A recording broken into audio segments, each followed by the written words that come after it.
wonderful experience to be sharing alongside all these brilliant folks. As was mentioned in the bio, I'm new to Akom, a practitioner, and very at the beginning of my journey. And so far, I've been loved by Abosom Obwame Abosumfie in Queens, New York, and Banafo Bonsumfie in Brooklyn, New York. So just want to shout out to the people out there. Because of the newness of my journey, I just want to be clear that my offerings today are more from my personal perspective and observations. Thank you for sharing your attention with me as I move through some of my own questions out loud. I heard a wise woman recently say that freedom is what others give you and liberation is what you give yourself. I found and accepted this tradition as a gift from the ancestors, but also a gift to myself in pursuit of that liberation that I know I'm deserving of. So this year's theme was really exciting to me as I've been watching in pop culture and public discourse, these themes of intergenerational trauma and wellness practices become more popular. And I noticed how there's special focus paid to the way that the African diaspora responds to these brutal impacts of white supremacy and the European slave trade of our stolen ancestors. The most compelling research seems to always center what we're doing, what our trends are. And we've got all of these new ways of responding and adapting. We've got the NAP ministries, the decolonizing your spirituality workshops, decolonizing your body workshops. And I've drawn my own wealth from each of those, but I continue to be increasingly more interested in how African spiritual traditions, for me, Akom in particular, is a healing and sometimes even a curative intervention that brings about a balance and wellness that we're after in all these other modalities.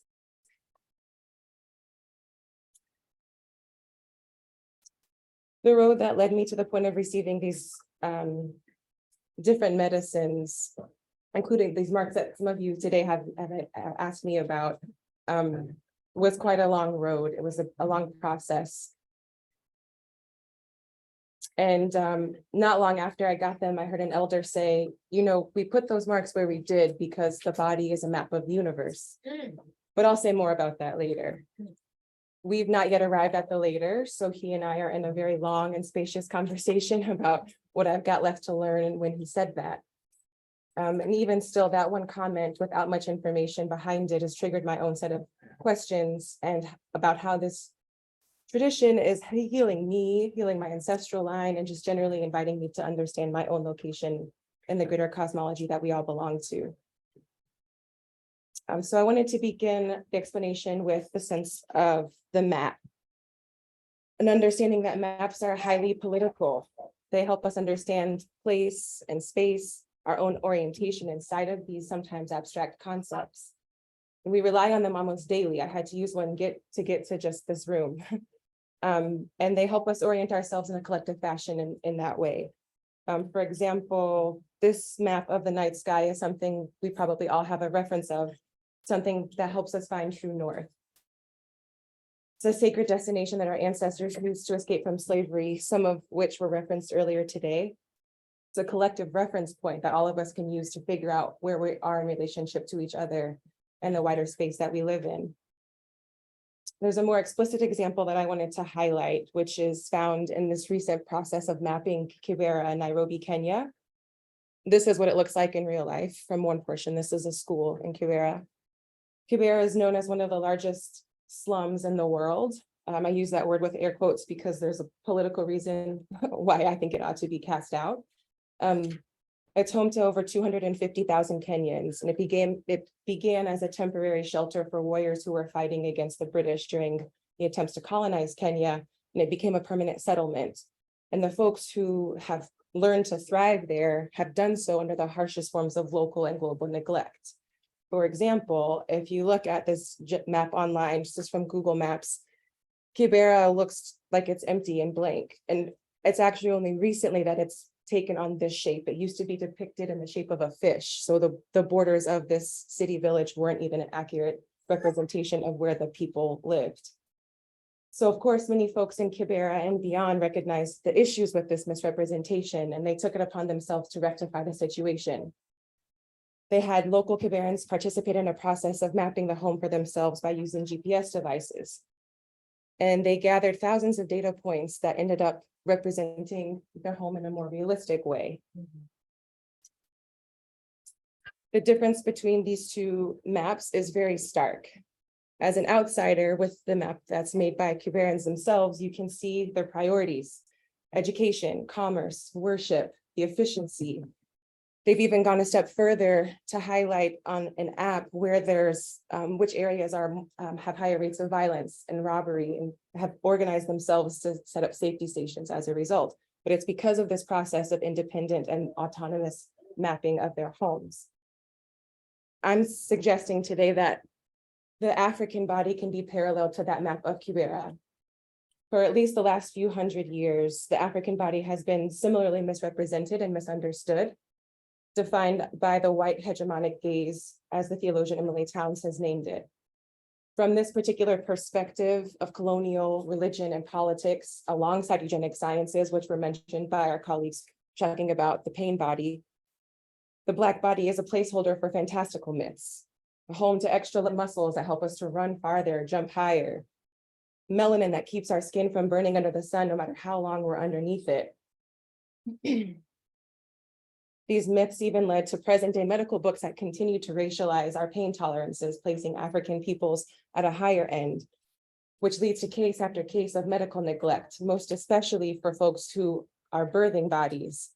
As we see time and time again in the infant mortality rate that continues to stagnate in this country and fall disproportionately against African birthing bodies.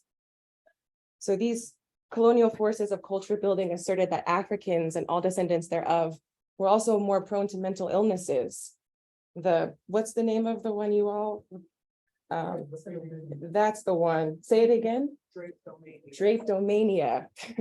Yes, just made up illnesses. But what's deeper is that they really established a science around that kind of diagnosing using the shape of skulls, and thereby ordering different races of people according to our biologies. These eugenic and white supremacist informed maps of the African bodies tell a story much like that blank map of Kyrah, as I said. The way we've been taught to understand, see, and even feel inside of our bodies has been dictated by outside forces that just simply don't want us to be great. So we turn to our ancestral practices in order to find the truth and fill in the map with data points that center our African reality. Practices that preference our true nature as children of the Most High.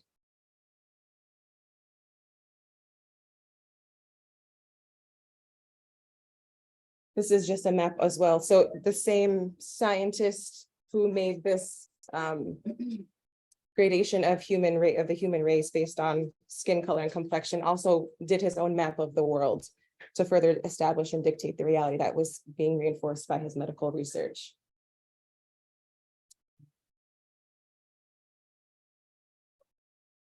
So our ancestors have been centering the body in each respective culture for way longer than these distorted understandings of our bodies. And the ritual act of marking the body and applying medicines is the method that I'm referencing today, obviously. The one thing I've noticed as I learned this tradition while living in diaspora is that it's steady and clear, yet flexible enough to adapt to our present needs and environments.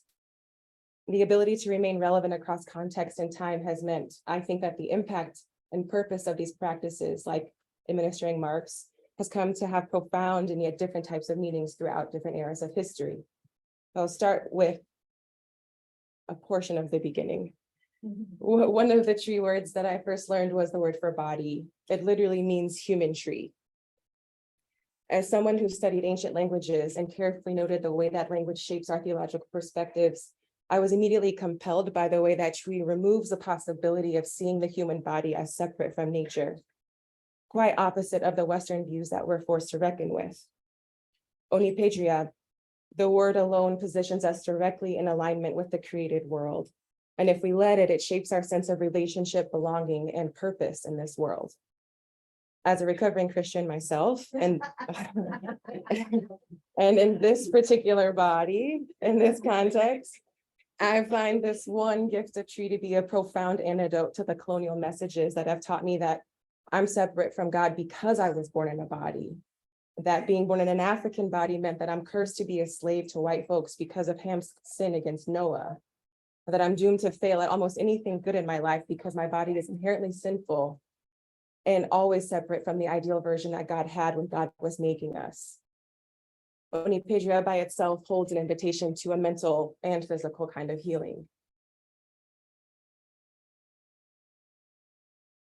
Before I received my marks, I began by preparing my body to receive the medicine and strengthening my own spirit, removing certain foods, adding ancestral ones, learning to prepare them in traditional ways, learning their names and songs, how to sing over them in order to fill them with a kind of vibrational medicine that lives in the language.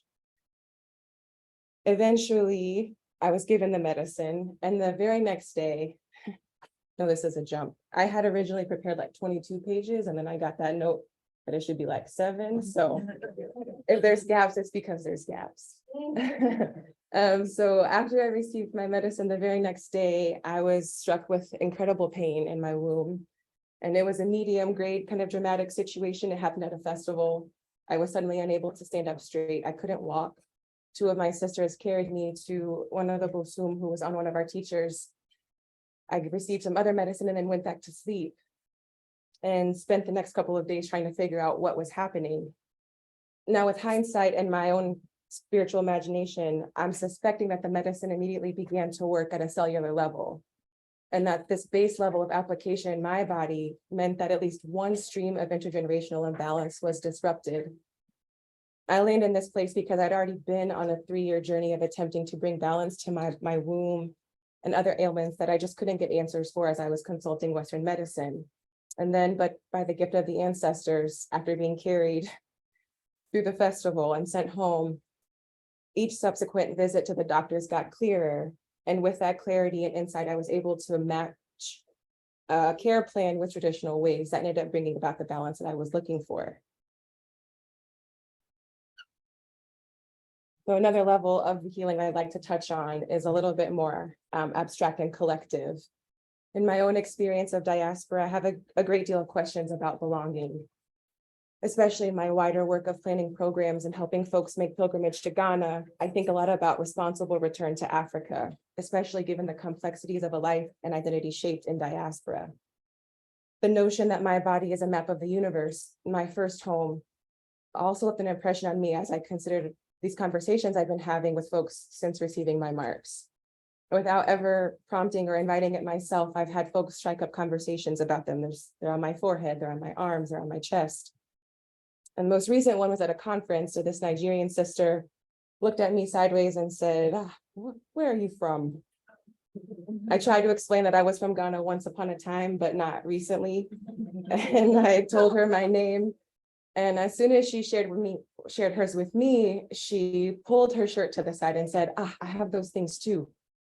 I was surprised, not just because she revealed a large portion of herself in the conference center, but also because her marks were identical to mine. I said nothing about Akom, and she said nothing more about hers, but she did ask me, do you know why our ancestors did this? And she said, it's so if we ever got separated and I saw you out, I would know this one is my sister. And then we would know to look after each other. Suddenly, inside of this ever-widening universe, these marks became a new kind of orientation, a cardinal direction in a chaotic world, and a reminder of belonging in the midst of a great displacement. Until that moment with her chest partially exposed, I had only known my marks to indicate that I belonged to Akom, to the lineage and community that blessed me with the gifts. Not necessarily to wider places, Nigeria or Benin, where I met another sister who showed that she had the same marks as me as well.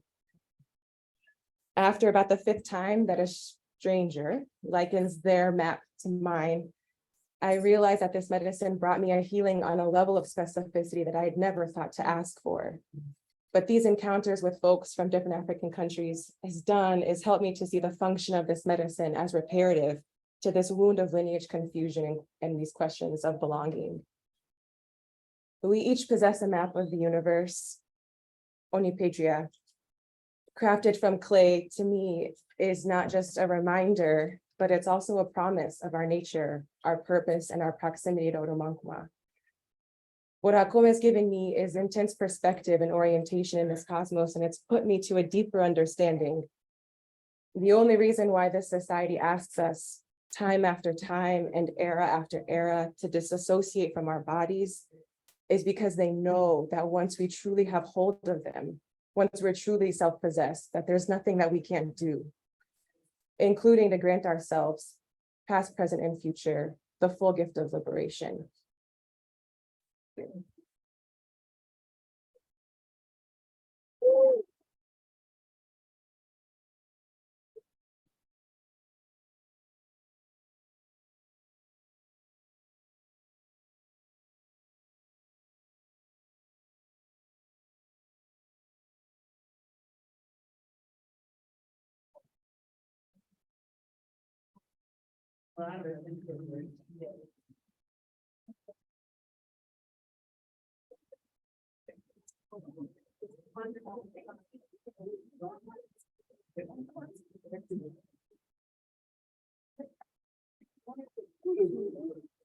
Thank you so much, Afia, for that wonderful presentation. This is found in the women's restroom.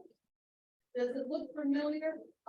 You probably can't see all the way in good because I've been, but I'll put it up here with the water.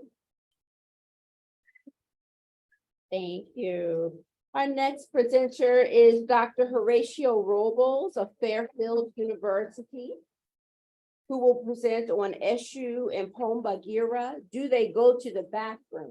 The mounted body and its functions. Horacio Afias Robles is a visiting assistant professor of African and African diaspora religions at Fairfield University. Originally from Costa Rica, he completed his PhD in religion, at Columbia University, where his dissertation, Occupying Space, the Public Life of Africana Religions in New York, examined how Africana religions came out of the basement and the secrecy they had historically been pushed and have sought to reclaim public space, make themselves visible, secure their often challenged rights, and leave their mark on the wider public sphere. Horacio is a practitioner and initiate of Batuque, the Orisha tradition of the south of Brazil, that is also widespread in Uruguay and Argentina. He is the only Batuque practitioner, in New York. He is the only Batuque practitioner in the US he knows of so far.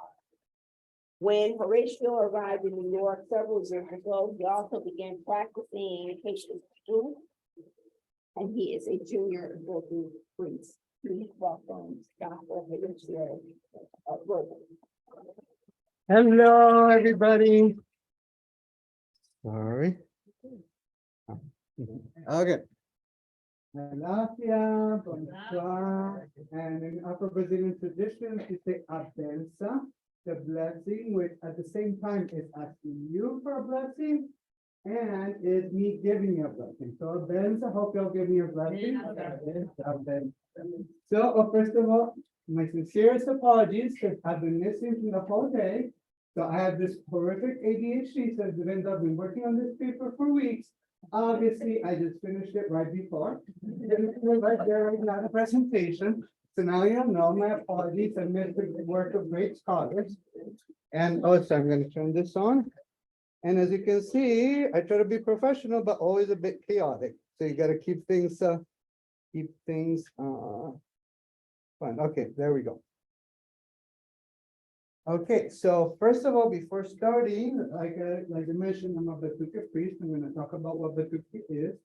I'm also a Vodou priest, and my scholarship emerges first of all from myself as a priest who is a scholar, just so that I can basically bring knowledge to our people and basically dedicate myself to my faith in a way that I can do it like kind of 24/7 when I do all nighters like that.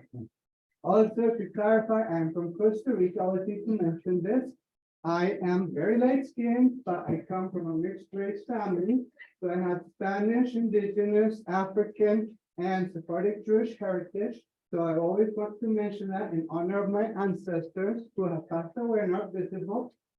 And so I have to hurry up, but at the same time, I recognize that being in such an incredible, beautiful space, I am at the same time receiving privilege that I haven't had to be able to be in this beautiful African spiritual spaces. So this is just kind of like a recognition, a disclaimer, and there we go. So.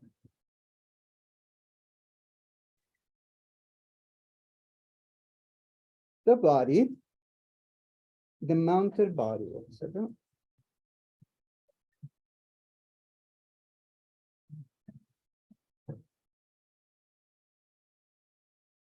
Oh, I'm sorry.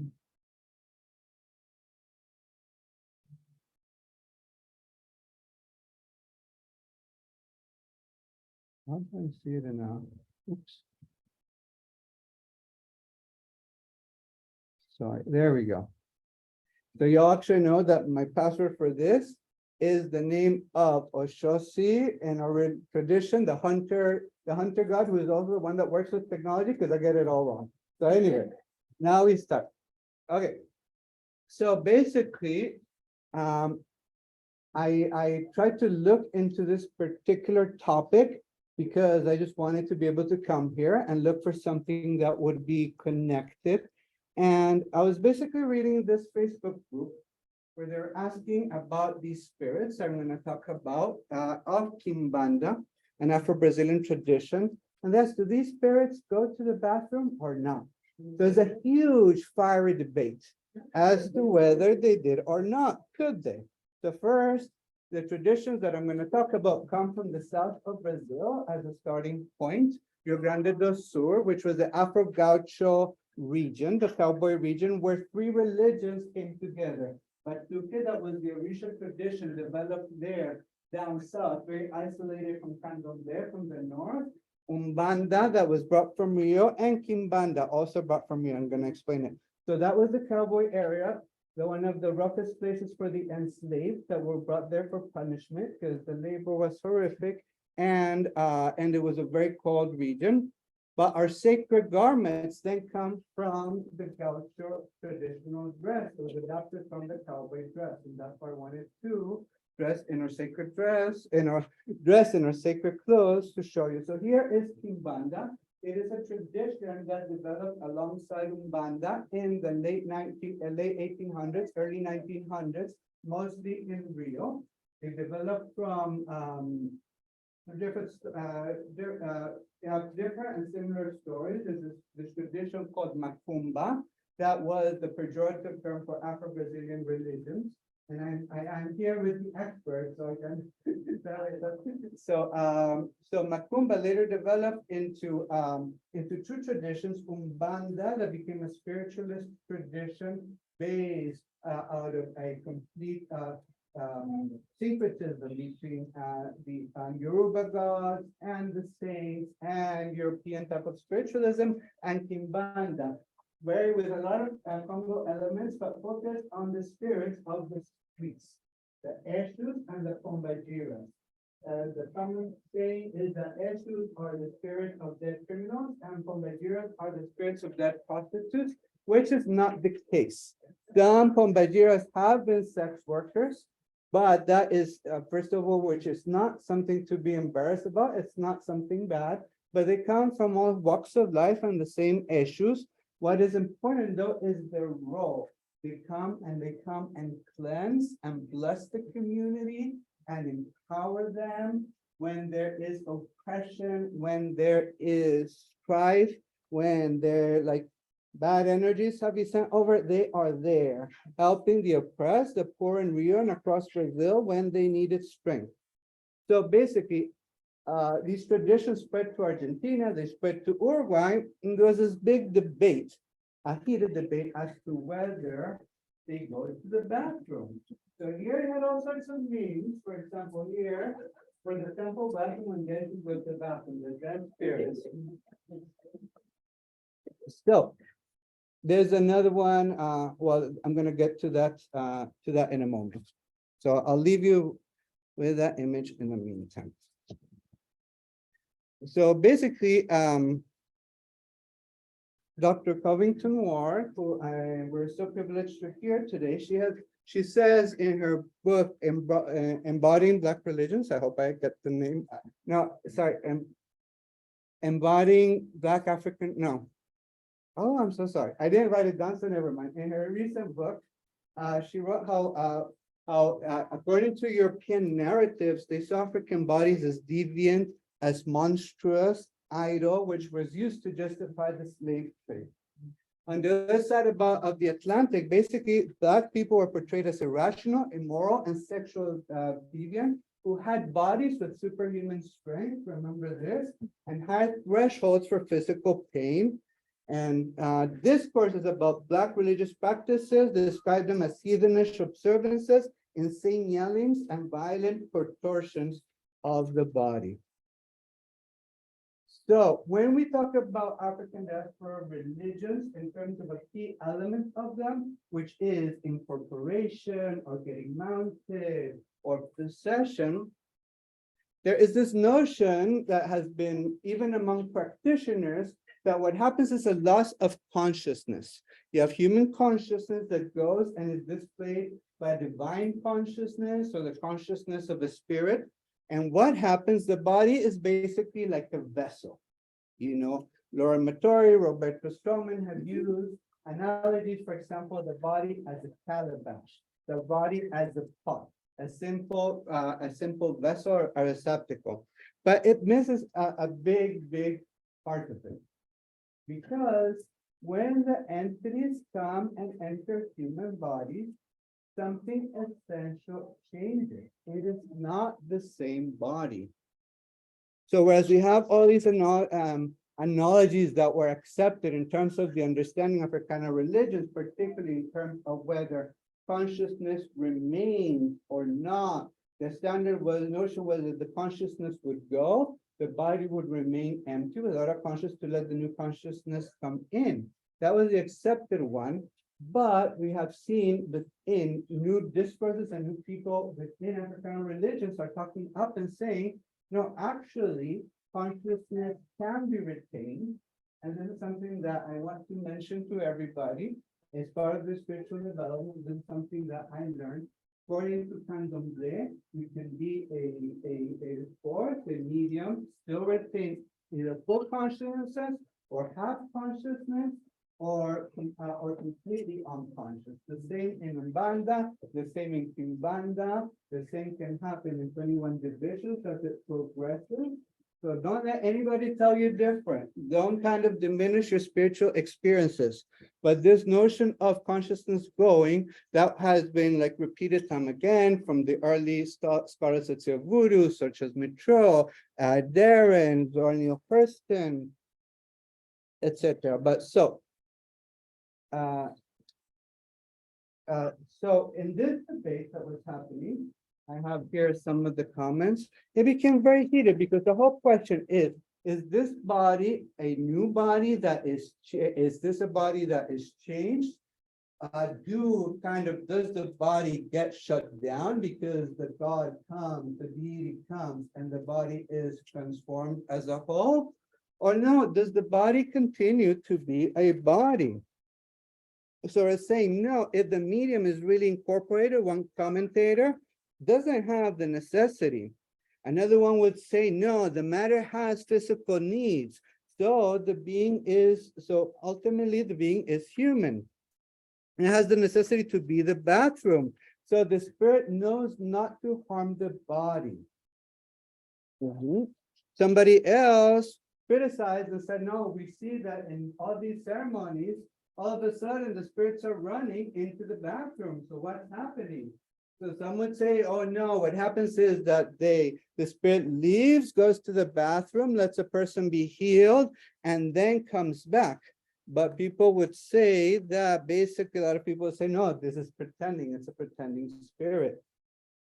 So this debate, I have seen, looked for forums dozens of times, the same debate keeps on coming and coming and coming. Do Pomba, Gira, and Eshu need to go to the bathroom? I was trying to find more about it, so I did quite a bit of interviews. I asked my spiritual mother about it, and she says, no, of course not. Oh, 5 minutes. Of course you won't need to go to the bathroom because my body shuts down. I am diabetic. She told me I have to go to the bathroom all the time. I don't feel the need. My spiritual sister, when she was there, she was like, yes, I do feel the need, but when I'm possessed by a Pomba Gira, I can control it. And as soon as she goes, I'm going to run to the bathroom. by my body is in a way the functions are frozen. So across traditions, this has been, as I found out, a topic of debate. Asked a friend who is a Lukumi priest about it, who also has health problems that has to take diuretics. He says every half an hour he goes to the bathroom, he can be mounted for hours and nothing. Yet other friends, priests have told me that they have seen people that have been mounted that have had accidents or orishas that have had to run to the bathroom. So what is happening there? What do the bodily needs come from? So I asked another priest in Brazil about this phenomenon. And what he said is that in Brazil, within the tradition Kimbanda in south of Brazil, things started happening. The entities started having to go to the bathroom and everybody was scratching their head. Some would say the first controversy started because all of a sudden you had men that were incorporating Pomba Giras, female spirits. So you would see the Pomba Giras going outside and being standing. Or you would see, there's the bit, wait, is this a Pomba Gira? Why is she being standing? Or why all of a sudden this need to go to the bathroom? So the elders were questioning, is this really possession? Are the entities here?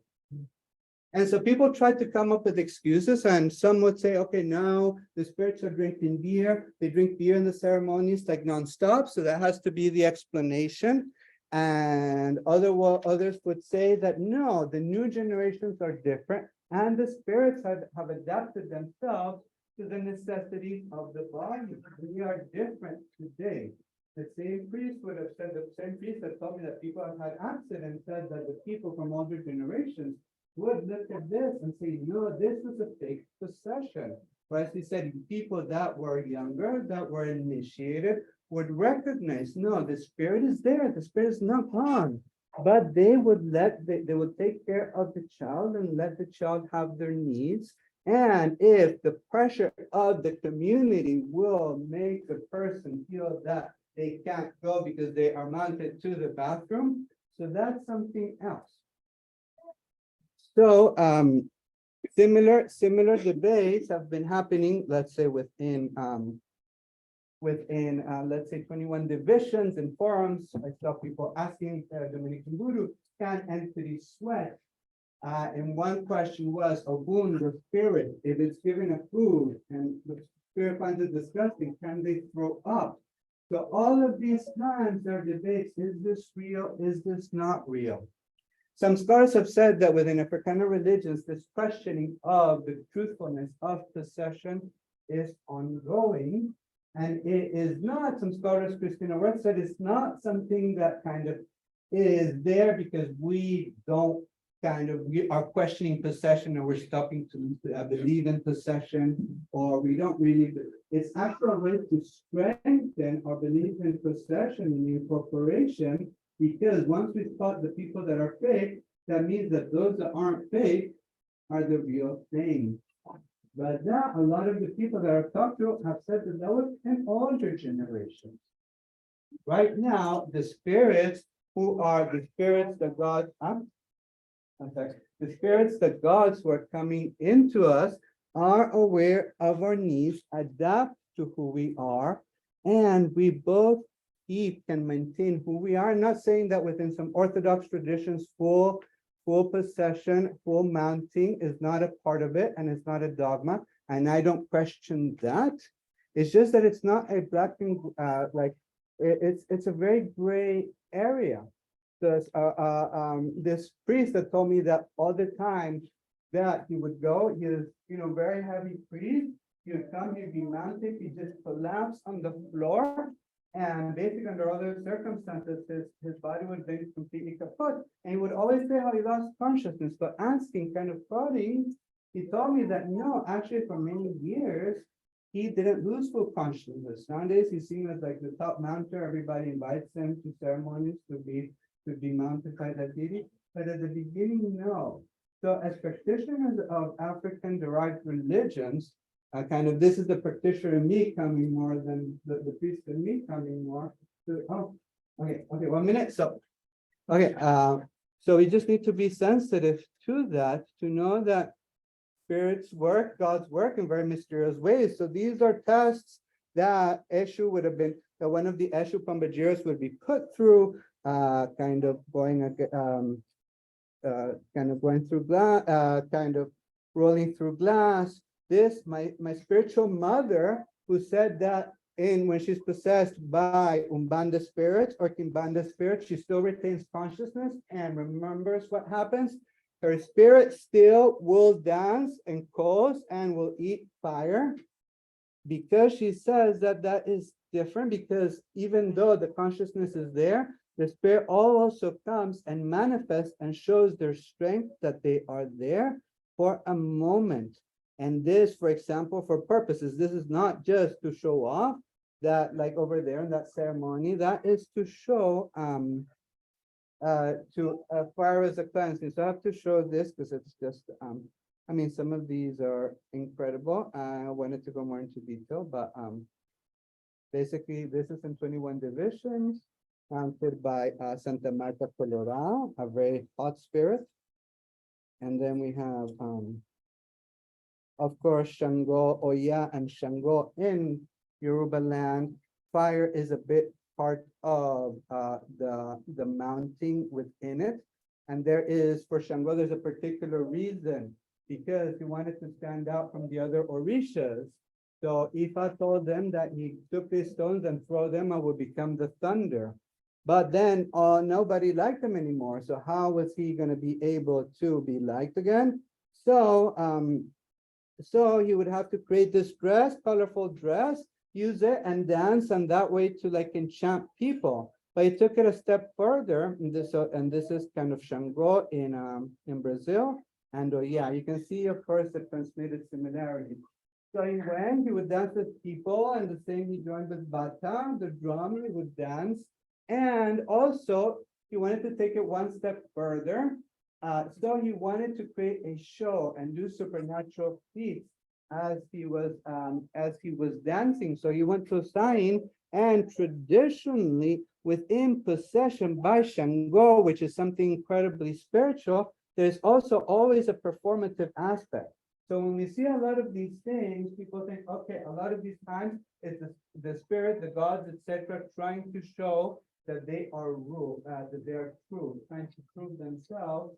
But at the same time, there are all these things that can be happening, either showing love, showing power, cleansing. So again, I've seen a lot of traditions that used to have strong tests to prove that the Orishas were real, or that the spirits were real. Because of the change in generation, made me have stopped doing so. I have no idea the things like that same modern tradition, but that would have been done to people that were mounted. So again, there is a lot of power within the Africana spiritual body when the entities, the gods, come. Yvonne Daniel was the only one that I saw take this approach, saying that the mounted body becomes a superhuman body, it merges in a way with the divine. Even so, our bodies have been powerful. Ourselves as practitioners, we evolve because the deities are aware of our own change as humans in our own evolution, but that doesn't mean that the power is still not there. And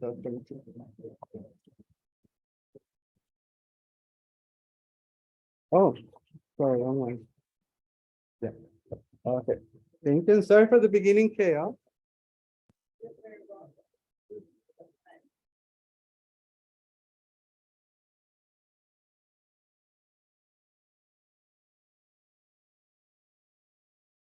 Our next presenter, and you cannot hear me, here we go.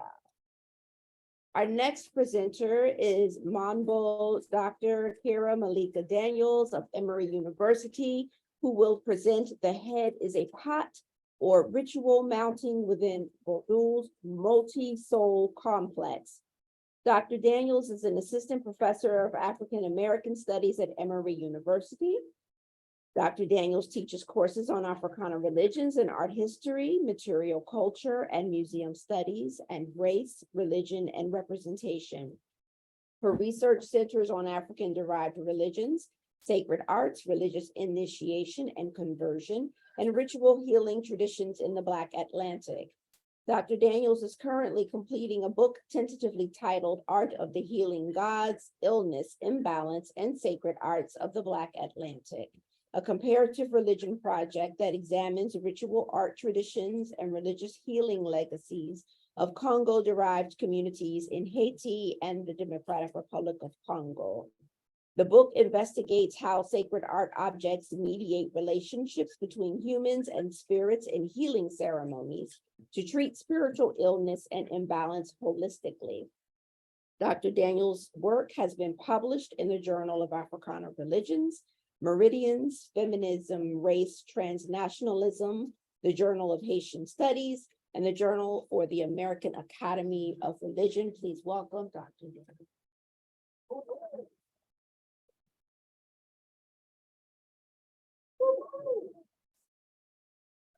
All right, good afternoon. Good afternoon. Afternoon. I was greeting you good morning and now it's afternoon. Thank you for staying with us, for staying energized. And I thank my previous panel siblings, if you will, for their fantastic work. I'm really looking forward to sharing this work with you all. I became really fascinated by the topic of souls. And so I'm very grateful that this has been one of the discussions that we've been having today is about the body and the soul. Because in so many Africana traditions, there's a understanding that there's in fact more than one soul in each of our bodies. And so that led me to pursue this research topic. So to give you a little bit of an overview, this is something that you see in Congo traditions, Igbo traditions, I should say Congo of Central Africa, Igbo traditions of Southeast Nigeria, Yoruba traditions of Southwest Nigeria, Fon traditions of Benin, Akan traditions of Ghana, the notion that each person has multiple selves that inhabit different locations. Some of these selves are in the body, perhaps in the stomach, perhaps in the head, perhaps in the gut.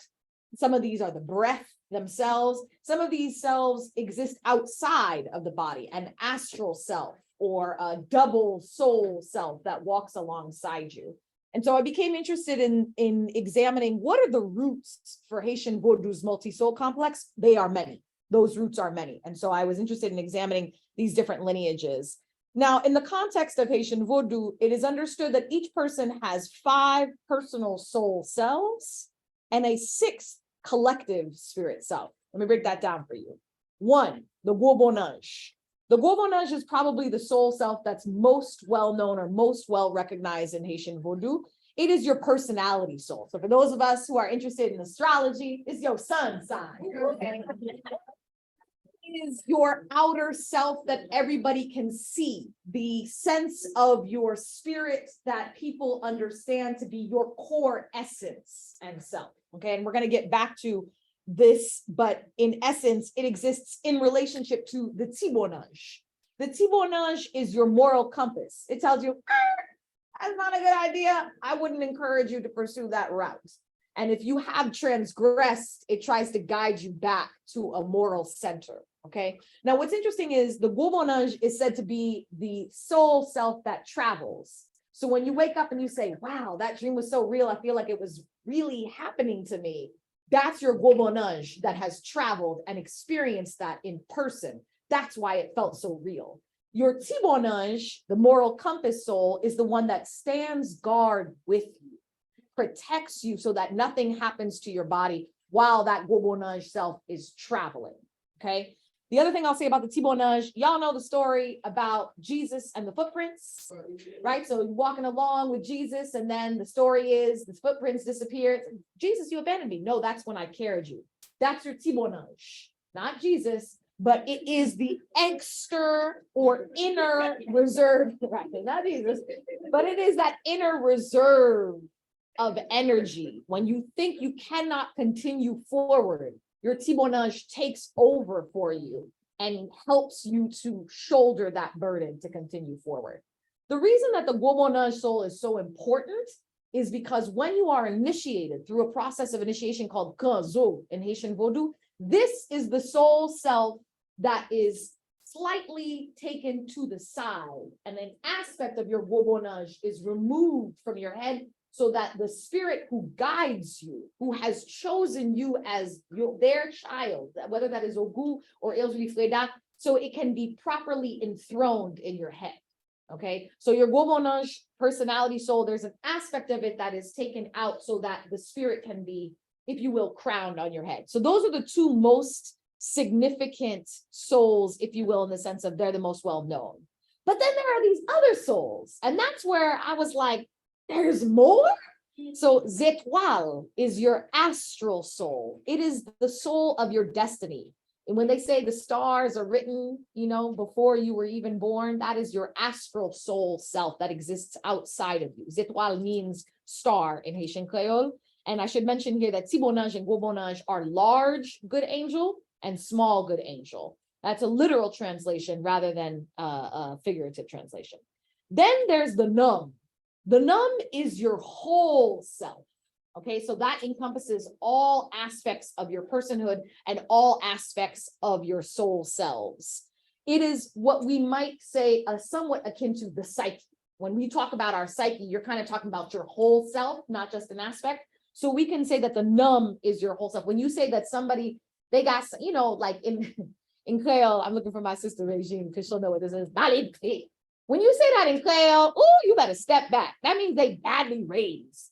But what it means is they're evil spirited.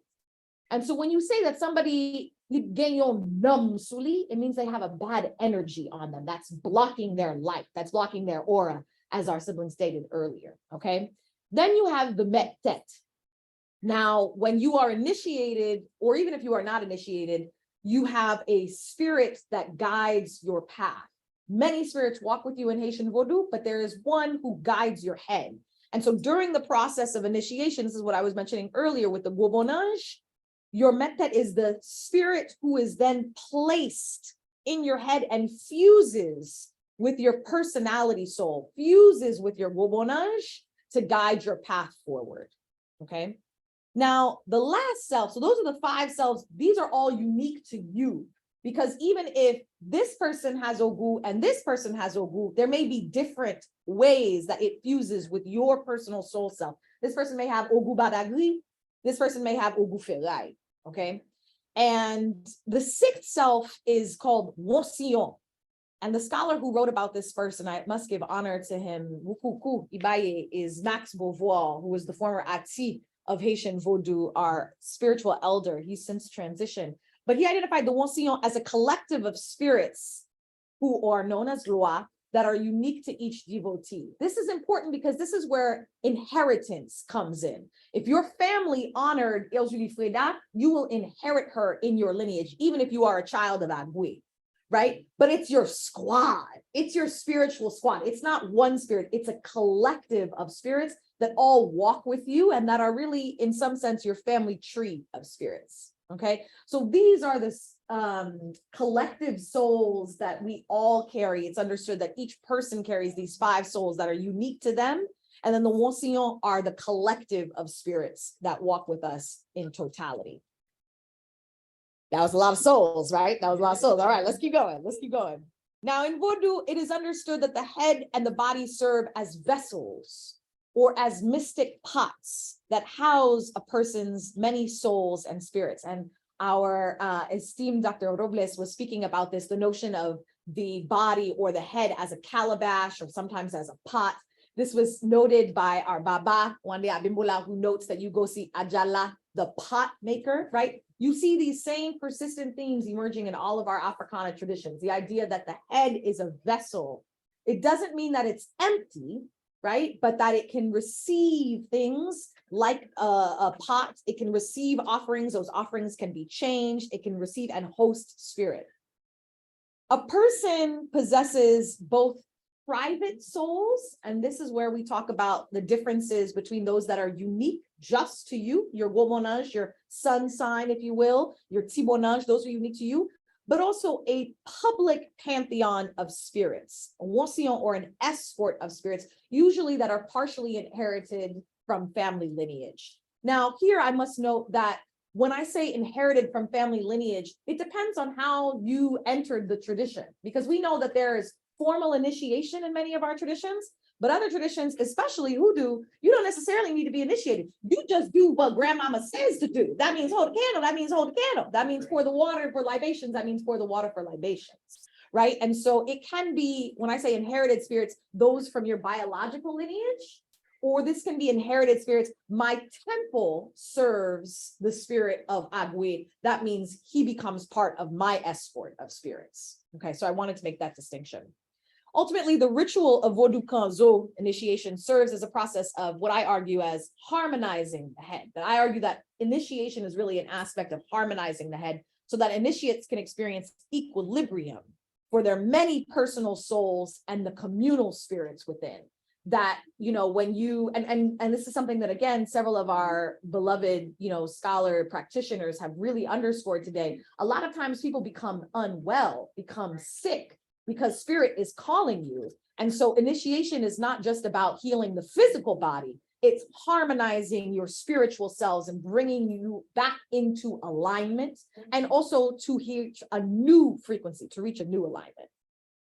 So I share all of that, and now I want to introduce you to two artistic pieces, and that's what I'm going to use to close us out, which is the idea of having a representation of these many soul selves is so beautiful to me. How could you paint a portrait of the fact that we are not one, but we are many? Because if we are many soul selves, what might that look like? So this is a piece by an artist named François Covin, a Haitian artist. It's called Metet. So remember, our Metet is the spirit who guides you. It is the spirit that fuses with your personality self. And I love this portrait of the many selves in one, and this fabulous gele that our sister is wearing here. I'm going to choose to focus on a Haitian ceramic artist who has become a beloved mentor and teacher. Her name is Babette Wainwright. She's a magnificent sculptor. She is Haitian, born and raised, and then has spent time in the United States and has been teaching herself pottery since her 40s. This is a piece of hers on the right called Lullaby. She's done a number of different pieces with the head that captured my attention. And I thought, this is really interesting. She does a lot of work with busts, you know, with these figures. And I was curious to know, what does she think about these notions of the multiple selves? So I'll close with this. Possession is a compelling head bust with a captivating gaze. Fashioned by Haitian ceramic artist, painter, and sculptor Babette Wainwright, it exhibits the work of a creator with profound spiritual knowledge about the head as a mystic pot filled with souls and spirits. Wainwright grew up seeing the clay vessels of Haiti, her homeland, and later, inspired by indigenous Taino and Arawak pottery and West African sculpture, she began innovating her own style of ceramic arts nearly 30 years ago. In Possession, the neck and head are finely sculpted and smoothly polished, with attention to the face's most prominent features, lips, nose, and eyes. Though the pupils are not clearly defined, the eyes are wide open, appearing bright, focused, and alert. No clear markers signify the androgynous figure's gender identity. This entity is every woman, man, every person, and child. Additionally, Possession is a striking portrait of multiplicity in the self. An array of 13 figures stand tall atop the person's head, looking out knowingly. Wainwright explains that these figures are various loa who dance in the head of the initiate. The spirits form a crown or a legion of loa, each prepared to play his or her or their respective role in the person's life. While the head has no ears here, we sense that the spirits serve as astute listeners. The crowning loa represent both the loa héritage, the rooted family spirits, and the Wonsillon, the escort of spirits who walk with a person throughout her life. The spirits are ensconced in the head because they form integral components of the person's selfhood. Karen McCarthy Brown mused, if it is understood that within the Vodou worldview, the individual is both a separate self and an inseparable part of a family, then it can be grasped how the spirits who are part of that extended family cannot be other than merged with those that serve them. Vodou maintains that each person is at once a vital individual as well as an integral member of society. Further, the Loa, the spirits, are not simply extended members of the family. Rather, the spirits comprise aspects of each family member's own personhood. When creating a society with intentionality, the private and public aspects of selfhood and community are harmonized. Titled Possession, this work embodies the act of ritual mounting. When a Loa visits a devotee, an experience of spiritual transcendence occurs that is characteristic of many Afro-Atlantic traditions. In Vodou philosophy, the gobonage, primary aspect of the soul, departs when a person is being mounted, leaving room in the head for a new Loa consciousness. The spirit who inhabits a person's consciousness may be the Loa Metet, the primary spirit who walks with the devotee, or it may be one of the many Loa, one of the many spirits in a person's escort. Here, I'll note that this to me is a primary difference between some of our Yoruba traditions and Haitian Vodou. My understanding is that in the Yoruba traditions, typically you can only experience visitation, manifestation of the spirit who guides your head, for whom you have been crowned. In Vodou, you can be visited by any spirit. That's a primary difference. Quite fittingly, Wainwright mentions that the Loa are detachable in her work. So you can actually take them off and move them around. The piece is interactive in that regard. So the owner can designate each Loa and bring them in or out as she needs. It's an interactive piece, she states. As each Loa figurine is removable, the owner of possession can reposition which Loa is Metet, the head's chief spirit, which inherited spirits will play a central role, and which spirits will serve as supporting actors in the person's life. There is no better illustration of the head as original sacred vessel and mystic pot than this piece, Possession, by Wainwright. As a head pot of different selves, Possession depicts the many Loa who dance an initiate's head, though these figures could also be interpreted as representations of an individual's multiple selves and plural personhood. The figures at once embody a person's private souls, the Nam, Wobonage, Tibonage, Zétoile, Loa Metet, as well as the public spirits of community, the Loa Héritage and Wansillon. In Possession, we thus face a portrait of the private self and the public spirits who comprise a person's full selfhood. It is quite striking that these spirits, these soul selves, can be reorganized and reoriented in this artistic piece. This reminds us that Vodou ultimately works to harmonize the head pot. The rituals of Vodou, and specifically Kanzo or initiation, are intended to situate the souls and seat the spirits in an initiate's head and body pot. As in many Africana traditions, quote, the maintenance of harmony and the management of potential disequilibrium within the community frequently involve pottery, end quote. In Haitian Vodou, I argue that mystic pots play a foundational role as arbiters of this spiritual equilibrium, as it is the head pot, the seat of so many spirit soul selves that harmonize us all. Thank you.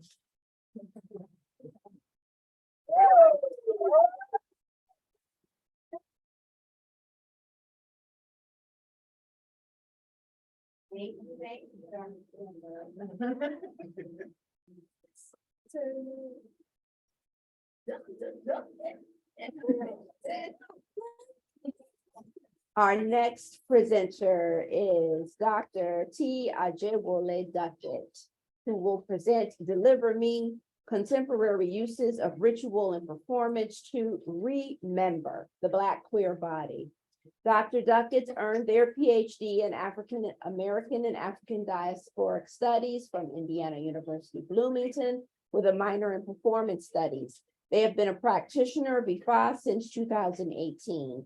Dr. Ajewole is a creative scholar, blending creative forms with traditional scholarship to create public-facing work. Their research focus is on African traditional religions, performance, dance, and the spoken word, and gender and sexuality. Please welcome Dr. Duckett.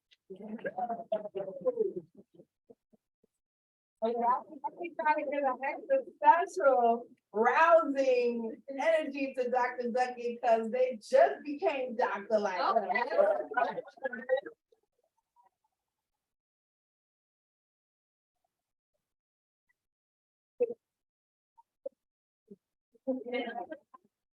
That's right. Brand new. It's right. Thank you. Yeah, the ink hasn't even dried yet. It's only been 3 weeks. But good afternoon, everyone. It's a pleasure to be here with you all today. I'm honored and grateful to be sharing space with you all. And so my presentation today focuses on providing an overview of my dissertation, Deliver Me: Contemporary Uses of Ritual and Performance to Remember the Black Queer Body, with emphasis on chapter 6, the creative text that was performed live as part of my dissertation defense. So the key question and argument, this work concerns the historical and contemporary experiences of Black queer bodies with violent anti-Black and anti-queer social structures. I focus on the question, how can ritual and performance be used to help remember the Black queer body?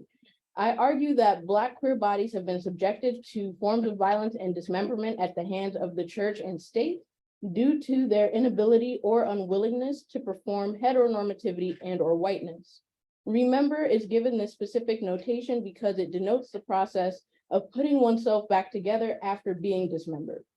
Using ritual and performance to remember the Black queer body allows Black queer people to center their lived realities and shape their own narratives versus being subjected to others' perceptions. The dissertation utilizes mixed media such as embodied exercises throughout the dissertation chapters, along with QR code video links for readers to hear and watch various performances.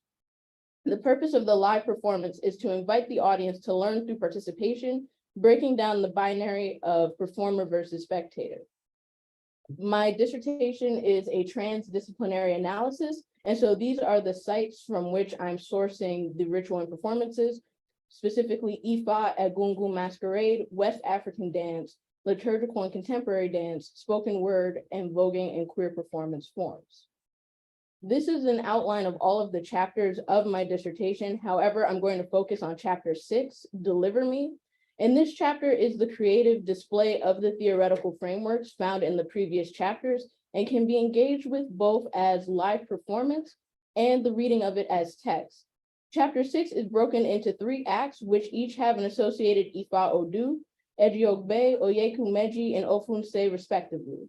Biblical books are also referenced within each act due to the dissertation's use of Christian hermeneutics as a means of analysis and as an additional layer of legibility for the Black community. Many Black queer people are of the church, even if they are no longer in it. Yeah.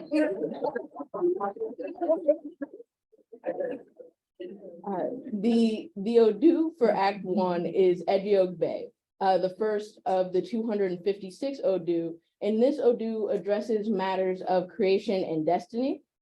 And the biblical book utilized within this act is Genesis, which is chosen because it also deals with those same topics. And Genesis means to begin. And Act 1 focuses on laying a foundation for the Black queer body to begin again through remembering. Act 2's Odu is Oyeku Meji, which is the second of the 256 Odu and is where death is introduced. This Odu corresponds to Act 2 because of its relationship to Chapter 3, the Black queer body as a site of contested space. Act 2 and Chapter 3 both speak of the death and harm that come to those who are Black and queer due to societal homophobia and anti-Blackness. Exodus is the biblical text for this act because of the ways in which Black queer people have been ostracized by the church and society. They are forced to wander in search of a promised land, which this dissertation argues can be found within themselves. The closing act of Chapter 6, the uses of ritual and performance as a means of remembrance, provides a discussion of the theoretical frameworks and case studies found in Chapter 2, Embodiment, Ritual, and Performance, and Chapter 4. The Odu for this act is Ofunse, the last of the 256 Odu, which speaks of dreaming big dreams and achieving success through sacrifice.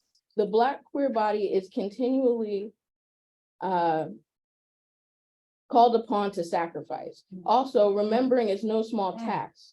To remember calls on futurity to imagine a world in which the Black queer body is no longer transgressed. The biblical book Revelations is chosen because it highlights hidden things being made clear, and remembering through performance and ritual is the process of unhiding and revealing the Black queer body in its full divinity. The choreography for Deliver Me began in January of 2022 and concluded in March 2023 with great support from the African American Dance Company at IU Bloomington. The premise of Deliver Me is that three of my ancestors, my grandmothers, Sonia B. Milliner and Janet Duckett, and Aunt Shana Milliner, serve as discussants and narrators. Interspersed with their discussion of the theoretical frameworks are dance performances and spoken word pieces that put ritual and performance in praxis. The ancestors serve as a guidepost to help their Black queer progeny and other Black queer bodies remember themselves. Ritual bookended my rehearsal processes and followed the following format. We began each rehearsal with deep breathing and meditation. Then I would pull an oracle card from the African Goddess Rising Oracle deck. And then we would have rehearsal, and then we would end with deep breathing and more journaling. Each participant kept a journal to respond to specific prompts that I gave them at the end of each rehearsal. And these journal prompts focused on how it feels to remember. A licensed mental health professional was also on call to work with the actors and dancers to provide care throughout the process of remembering for those who wanted it.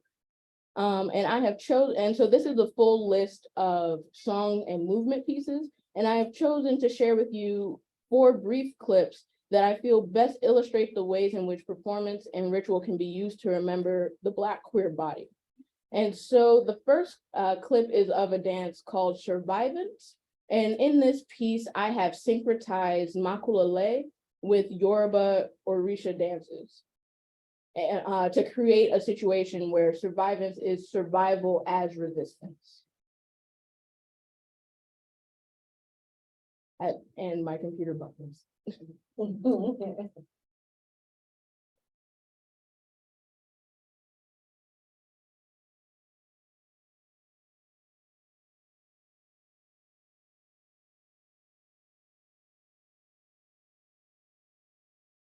Still connected. So I will come back to that video and see if it wants to work momentarily. And so the second clip is of an Egungun masquerade. And so this masquerade was birthed for the purposes of this dissertation. And the creation of this masquerade, the mask was made by a femme presenting queer Black seamstress. And the flags on the masquerade's attire represent the queer identities of everyone in the cast. Really, we were doing so well. Hold on.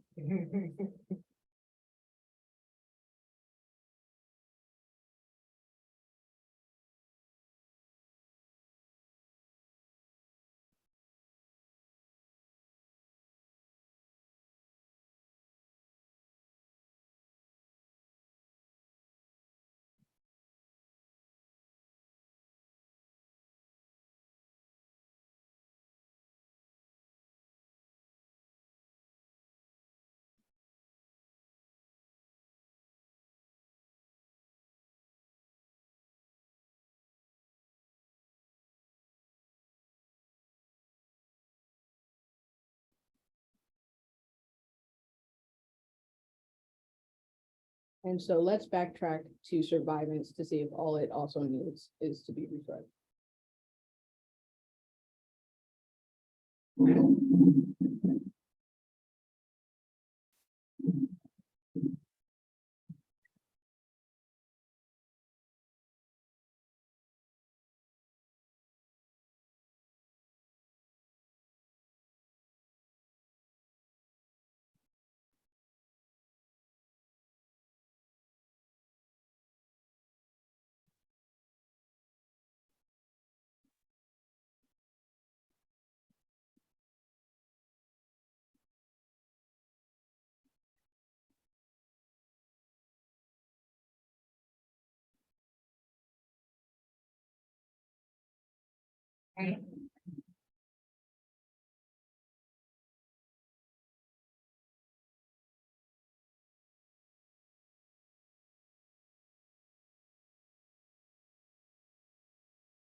And for both of those pieces, this and the masquerade piece, the dancers or the drummers were all women, which was intentional. And then this next piece moves us from the the traditional African dance and moves into a more liturgical and contemporary space.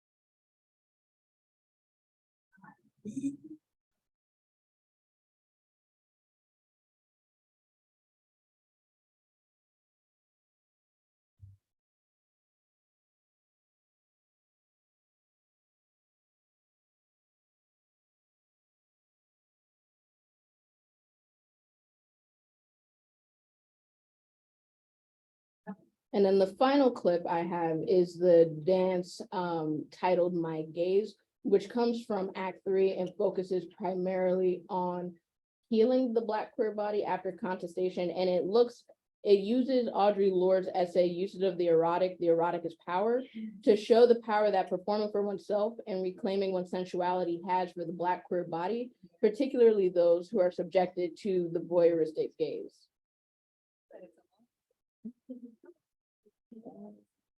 Come on.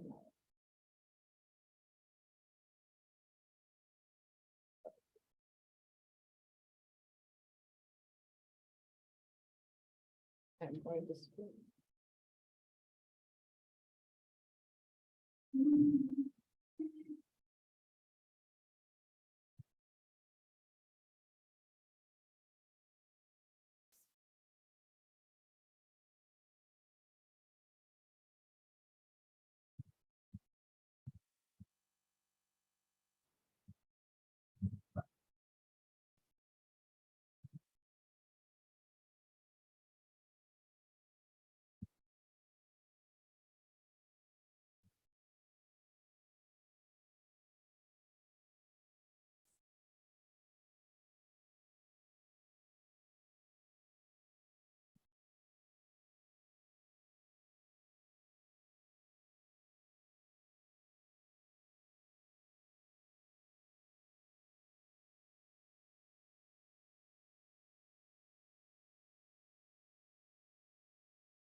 And so to conclude, this is a preliminary discussion of my research, and further analysis of the performance is forthcoming. And based on the journals and my very, very preliminary analysis for the purposes of getting my presentation done on time, the participants rated the overall experience an 8 out of 10, stating the following: I feel more connected to my sexuality. I really needed to be in a space where I could perform and be around Black people. I had no idea how much I needed this dance until I really got into it. This definitely helped me to be more intentional, to check in with myself. I feel that a healing space was created. In future iterations of this work, I plan to push deeper in my study of these performance forms and the performance of fictive kinship bonds in spiritual and queer communities. And I also want to further investigate how to hold space for those who want to perform but do not want to remember, because that was the case where people were in the space and they were like, I don't want to remember, but I want to perform. So how do you hold space for that negotiation of self that doesn't compromise the work that others are doing? And I came to this work because, simply put, people been gay and people will be gay. Thank you.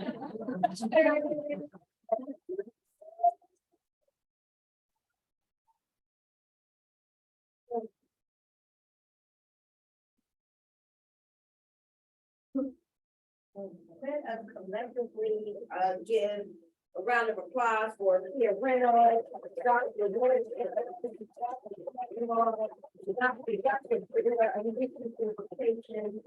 the future is in good hands, but the field is gonna be in even better hands based on some of the things that we have heard this afternoon. We have time for how many questions? We have time for 1 or 2 questions from those here present live with us in the audience or perhaps online. I would like to ask my friend, because I'm and I think that would match in my curiosity. Because when we became a member of this religion, and you, first, thank you, because I will feel myself a lot never more in my life. And I would like to ask if this is brought for us. You learn, I don't know if you are the member of the group, you learn as a teacher or you learn because when you become a member, a long time to learn and to understand, and many times we don't have access of this kind so elaborate knowledge. And for you, I made my master with my brother was not done. And I remember the first classes that we had together. Because for us, there is a taboo, never asked about interpretation. This is something is a taboo. And I brought this for me many years. And when I became a member of the Black, my sense mother, fortunately, don't have this conception. Don't ask about this because it's adult for who doesn't belong to the religion, and it's for us too, because each body is a body, and each person there's a way to manifest. And so I would like to ask you, how would you approach people to ask about it? Because people don't like to talk about it. And when you talk about this, will think that you are lying, because how can you tell about this if you are you know you don't have the conscience, and we know that it depends on the person. This person will have a conscience about their body, but the person will not control the body. So how was for you to take access, to have access of this kind of information?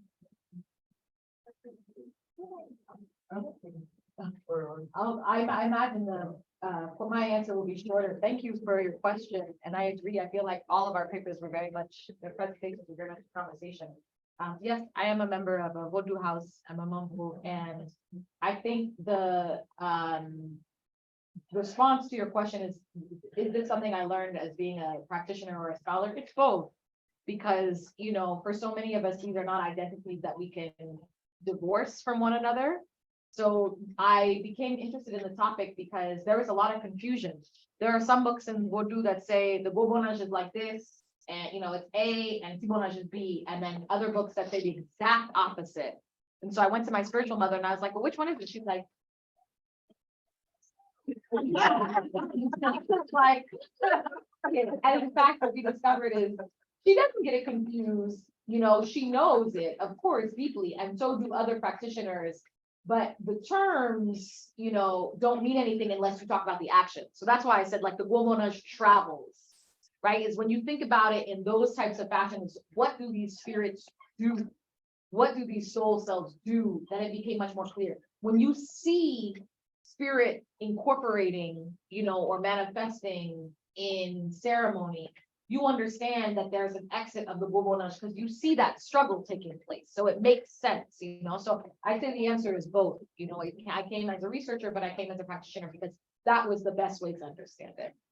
So thank you. Okay, so I mean, from what I wanted to present was a bit more kind of academic, and it mentioned something that I mentioned because I thought, no, I'm going to leave that paper because I want to talk to them like from the heart. So that's what maybe, but something that I wanted to base my paper on was from my own experience. because I get incorporated. About incorporation in Batuque is the one Orisha tradition where you can't even tell somebody that they were mounted. It's a special thing about Batuque and certain strands about Batuque. But in the rest of the kids, I was always wondering, oh, wait, after this, I'm getting like incorporated, but I can still, I'm like half awake, I can see things happening, but I'm there. Is this incorporation? I all the time ask, is this it? Is this it? No, you'll get there, you'll get there. Until finally I was able to hear it. No, okay, well, technically, that's not the case for everybody. A Kandam big priestess that I spoke to was my mentor. She's like, yes, the grandmother of my husband, she was a great contemplative priestess, and she said that she would remember absolutely everything. And finally, it was to people that were close to me that I was trying to hear these things. And once they were talking, they weren't afraid of me telling it, and actually they would think of it as a positive thing to tell about it. But there was always the notion that they would say, yes, a lot of people lie about it and pretend that they are fully possessed because of insecurity, because immediately people are going to question, no, you're not really getting mounted, both towards people from the community and for people outside. Of course, I will think anyway that it's some psychiatric whatsoever phenomenon. So that's the impetus was from me. And by me talking about my experiences, that helped other people that were close to me, because everybody that I approached, I knew from a personal capacity, some type of friend or mentor. So that helped them open up and for themselves to change their own approach and way of thinking. Thank you. My name is Akom, and I just want to share, it's not a question, but I just want to share with the I knew you were kind when you walked in the room. So I promise that I will not create your lives. You don't have to see them. You can also feel them. And they allow us to recognize each other in an energetic sort of way. Whether you are clear or not, it is the energy of medicine that we can feel one to the other without having to know that we don't are. The medicine, I just finished, kudos to the student. I'm on the same time as you. I just finished my doctorate degree in acupuncture. My goal as an acupuncturist is to remember for our community that this is our medicine. They did what they were supposed to do. While Africa was under siege, they kept it. They tweaked it, they wrote it down, they, through many deaths. We just don't talk about the awareness of medicine for the body, how many people have to die in the process for us to get to an understanding of that. So not only are the medicines of the head, the hand, the feet, the knees, the stomach, those are also major acupuncture points. And those points are related to like the ghost or the spirit point or the house of the spirit. And every organ is a house. What about to say the many souls? Every organ has its own soul.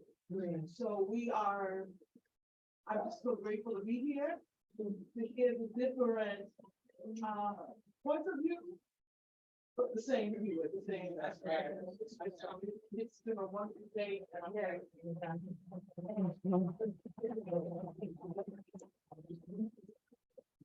I want to thank all of our presenters again. I also want to thank Professor Green for her wonderful sharing. And we do have one final question coming from the live stream for you, Dr. Duckett, about whether as you were working with the folks who performed and as you were sharing information, if you were incorporating that information about the diversity amongst the Richards themselves as you were sharing some of this in your work and their own gender expressions.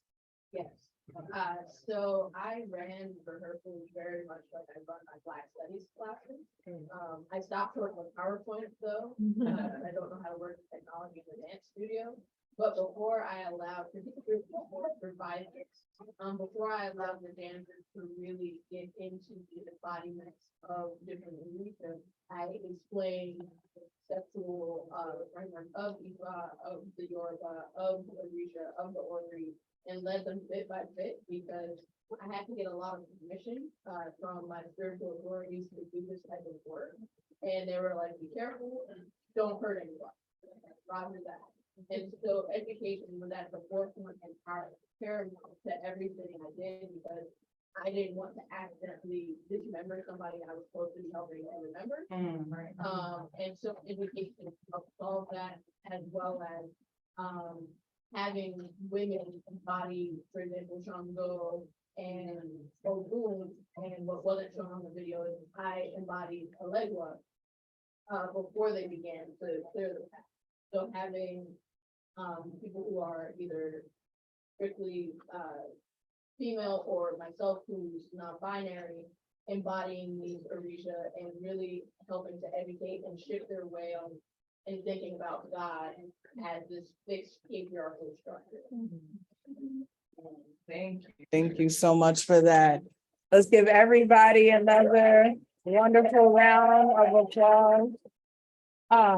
So wonderfully rich, and I'm so glad too that you touched on that aspect of, this last panel was about healing, wellness, how we remember, how we harmonize and balance, and these aspects.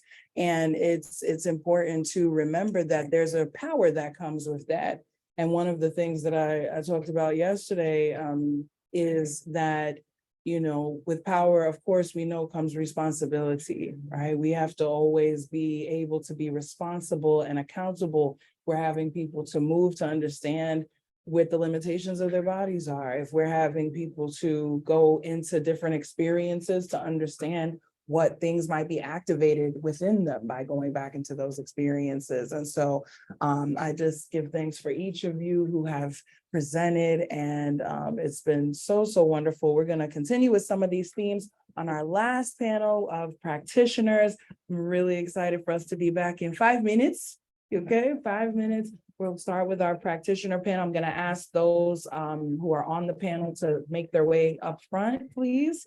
And we'll grab some chairs for you, and we'll be back in just 5 minutes to close out.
All right, family.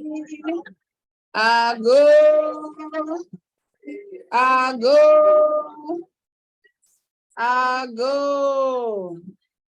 All right, we're gonna come back to our seats for one final time for the evening before we close out and get ready to enjoy each other, which I'm so glad you're doing.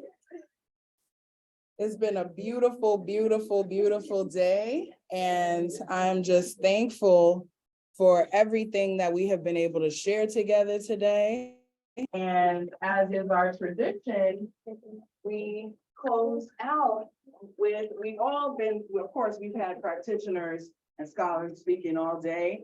And we close out with specifically practical perspectives from those who are working in these different areas that we have been talking about all day, doing work in the community, of generational work and kind of multi-tradition work. And so I'm honored to be able to introduce our distinguished panelists for our practitioner panel for 2023. I'm going to start out with our Nana Kwabena William Brown, who was born in New York City into a proud family of Garveyans. Okay, and until I'm done, baby. All right. In 1967, another one who's been doing the work since before some of us was doing life. Okay? He, his mom, and wife founded and opened Zaro's House of Africa. It was a clothing and art store that became one of the meccas of African awareness and involvement in Washington, D.C. Through this enterprise, he became acquainted and associated with Nana Yao Opara Denizulu, who was the first Amanehene and Akomfohene of the Akans in America. Ultimately, Nana went on to found his own organization, the African Cultural and Religious Society of Washington, D.C. And he was initiated into Tano and Tigray shrines under Nana Akonede Abena. And then in 2003, he was initiated to Afa in the Ewe tradition. He offers growth, healing, and overall development through his organization, Temple of Nyama, which we're going to hear a little bit more about. So let's welcome Nana Kwabena. Next, I'm going to introduce my sister, Iya Omitola Isis Bay, who is also known as Mama Bay in the community. She's the founder and owner of Harmony Health Therapeutic Services, where we'll be spending the afternoon tomorrow afternoon. So I pray many of you will be joining us there. She is an adjunct professor at multiple universities, an initiated priestess of Oshun and Ogun, a spiritualist practicing African traditional systems for over 25 years. She has over 25 years experience working with children, families, and training. She's nationally certified as an advanced level complex trauma clinician, gang specialist, parent educator. Her training consulting experience includes anti-racism, implicit bias, trauma and racial trauma, ethics, systematic disparities, and more. And she is currently a PhD student in public health with a focus on behavioral health. Let's welcome.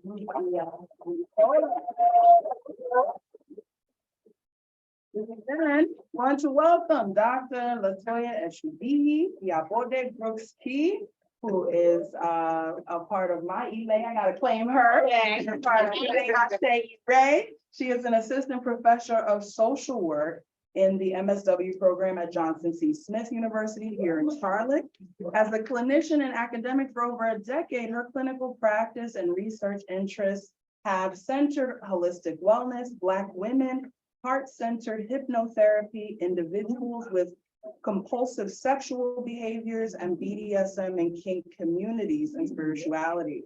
Dr. Brooks-Key is a practitioner of ADRSA and a member. Oh, she had it in there. She's a licensed clinical social worker in North and South Carolina, a sacred woman practitioner with Punafua, a Tantra practitioner, Reiki master, and certified advanced heart-centered hypnotherapist who holds a PhD in human sexuality and a master's in clinical social work.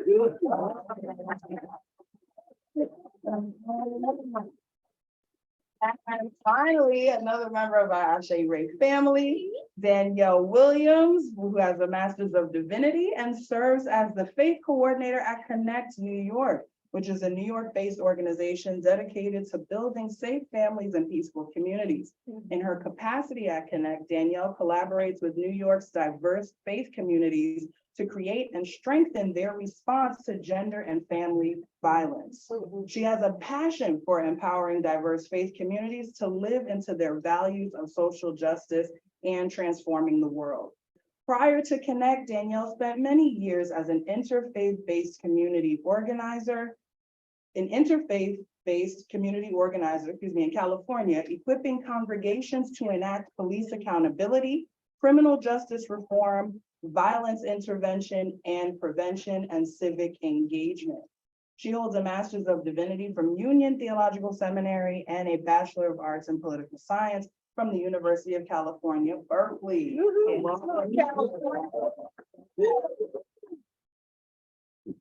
Whole assembly of folks that we have here talking about and working in so many important areas. And now I'm gonna come back and start with you as our elder. You know, you ain't new to this, you're true to this. Right. You've been through this for a long time. Before, nowadays we are we have so many things at our fingertips. We have YouTube, we have the internet, we have all of these things. At the time that you began your journey, none of that was the case. So tell us a little bit about how you got connected, what it took to really get connected with African spirituality and African healing at the time that you came into it. We, myself, my mom's a harbinger. We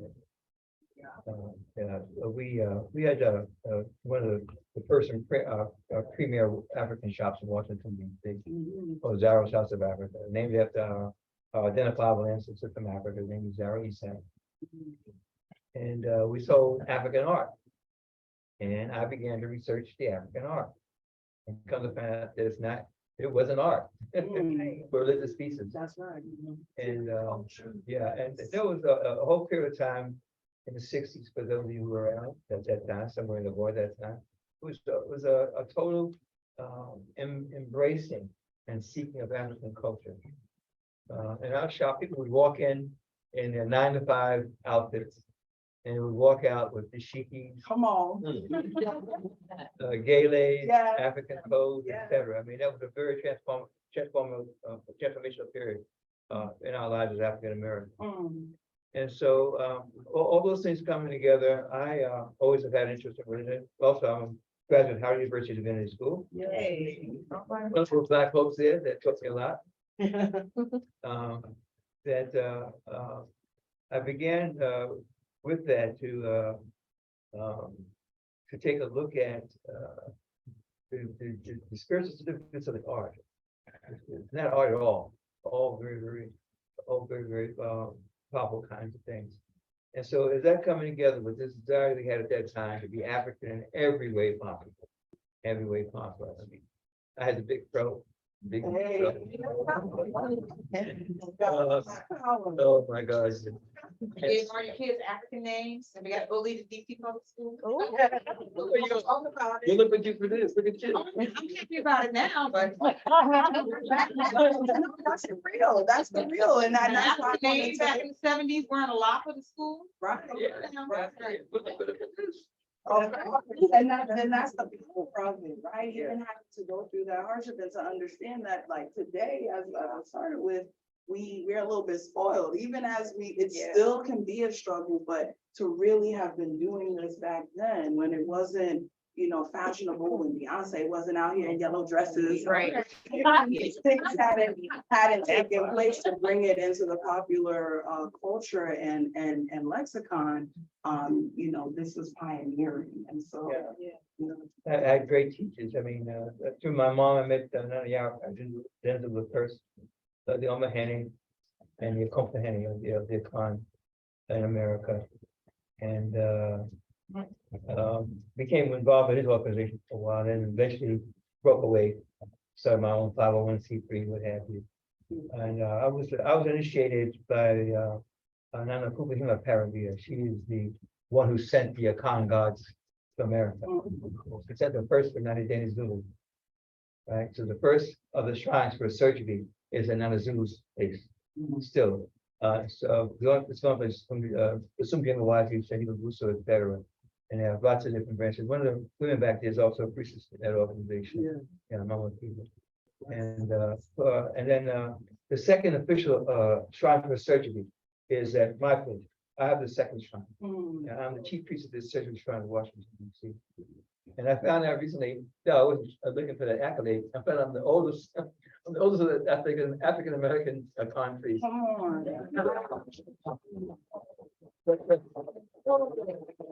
That's not a title I was looking for. This outlived everybody. Look, the blessing of Aiku. You have gained it. Trained by Nana Fairfield. She's my mother. And moved from there. I became also initiated in the Bong traditions that are from Pechman area. And so I'm trained there. You know, they put some of the finishing touches on me as far as the Akom is concerned. So Cora, I think she knows this. She knows the Pechman area. She knows. And then when I got into my 50s, right, I said, you know what? This possessing is hard on the body. Oh, this was that. Oh my gosh, I don't know if I'm gonna want to be doing this later on in life. So I said, you know what?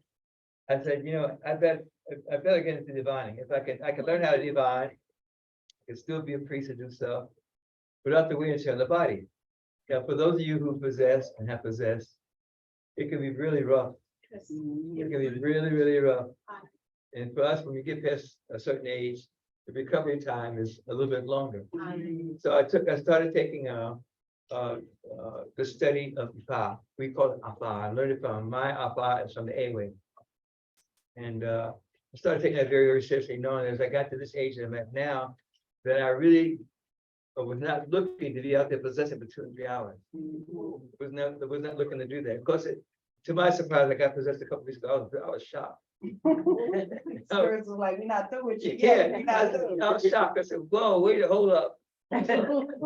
Hold up. You know, I'm supposed to be, you know, in my senior years, etc. So I was very surprised. I was very, very surprised. When the surgeon was telling me the same thing. Don't forget, I'm still here. Yeah, you may think I'm not still, but I'm still here. So I started with the divination, and believe it or not, the first diviner that I met, well, I knew Baba Surgeon. I didn't know him. But my training within the Awe system, which is called Fa or Ifa, I took that seriously, looking into the future. I said, you know, I still want to be a priest. However, the rigors of carrying that God is more than I want to be doing in my 60s and 70s. You know? And so I began, I guess about 15, 2003. About 20 years. Oh, yeah. Yeah, 20 years. So I began to take the initiation of what we call it Afia, same. It's the same. Bay Meiji is Bay Meiji. I started taking it very, very seriously. And I have an integrated shrine. People say, are you Yoruba? I say, no. Are you a Akom? I said, well, I don't call myself an Akom priest. I call myself an African traditional priest. I'm trained and initiated into Akom. Yeah, trained into Akom. I'm a priest of the surgery. I'm a priest of Kyrah, etc. Those are the main deities that I possess. And I said that I call myself, they call themselves in Africa. They call themselves in Africa, they call themselves African traditional priest or medicine man. You never find a Yoruba call himself a Yoruba priest. You never find a guy in Ghana call himself an Akom priest. There's no need to do that. Right. It's the tradition of the land. Right. Exactly. So I allowed myself to model myself along those lines. And then I'll say one more thing. I apologize for being so long-winded, ladies. Okay. Yeah. One of the things that I've come to understand Because before I ever got involved with African religion, I was as a youngster, very involved with Eastern mysticism. And that stuck with me quite a bit. And so as I've evolved in African religion, and I just had to give shout outs to Dr. Leon Wright. For those of you may have heard of him, Dr. Howard Thurman, and these giants, spiritual religious giants, who have defined spirituality for me. So my involvement in African philosophy, and what I try to involve everybody else in, is that I see 3 different stages in it. I see some people coming in for the magic. Some people come in for the religion, which is, to me, religion is community. And some people come in for mysticism, spirituality. So my approach is to really to see that as a whole collective, and to give people who get involved with it to understand. Listen, okay, you know, it's not hidden within our philosophy and culture. Our philosophy, the secret societies in Africa are mystical societies. That's right. And they do all the stuff that you find in Masons, Rosicrucians, the Theosophists, the whole shebang as far as that's concerned. And of course they initiate these high initiations. That's my approach, and that's why I have the Temple of Inyame, which teaches. I have the shrine, which does the spiritual work. And I have the Temple of Inyame, which helps them to elevate themselves spiritually. That's what it is. Thank you so much for sharing that. And really, you know, it's just indicative as we've been talking about the whole time, as Sister Kyrah mentioned, that, you know, the integration of all of our different traditions. We don't have, especially as Africans in the diaspora, we are not just one thing. We are not purely Yoruba. We are not purely Akom. We are not purely Bongo. We are not purely this or that. We are an amalgamation, and a beautiful one. And so it's wonderful when we can integrate all of that. And that's something that absolutely was modeled for us by elders like you, by elders like Baba Sejman, by, you know, Mama Keke and the other elders who were in the community who were saying, no, we don't have to specifically just be this. We're doing, we African, right? Well, we claim all of continent, we're claiming all of our languages. Thank you for that. And I also appreciate your reflections on aging and the realities of that, and understanding that we can't do the same things when we're 20 that we could do when we're 70. We're all blessed. Please let me be blessed to look so good and still be doing the work, right? We have to be real about that, and that our traditions accommodate that, right? They accommodate that. And so thank you so much for those reflections. And, you know, Sister Isis, I want to come to you, you know, and speak about, especially when talking about hard work, right? In the work of dealing with trauma, and the work of dealing with community violence and these types of things that you have a gift for dealing with. Because not everybody can go in and talk to gang members. Not everybody can go into spaces that are fraught in that way and really be in that space and bring the energy of Oshun into that space. So talk to us a little bit about how you got into that those types of spaces, how those spaces called you, what some of your experience was that led you there. One, speaking to Baba, because what you talked about with aging, that's why we're supposed to pass it on. That's why it's a legacy. That's right. We're not supposed to hold on to it for ourselves. It just, how do I get into, it is because I changed my narrative. Come on. Bob over here, about 20 years ago, I was still walking with it because of being stabbed and shot and jumped at 14 by 30 grown men and living in that. And I was ready. Nickname is Black Power. Okay, BP, it's enough. I was ready to get it anytime, every time. And through my healing work, the story of Harriet, I have recognized that I'm the Harriet of healing. Because everyone asked me, oh, is it the MSW? I've been doing this shit from day one. Come on, and I didn't realize, I just didn't have names. Right. Until I got to school, I said, that's what that is? That's a model with a white person name? I'm doing it. So spirit have kept me. So first and foremost, all praises. Because it was spirit that guided me.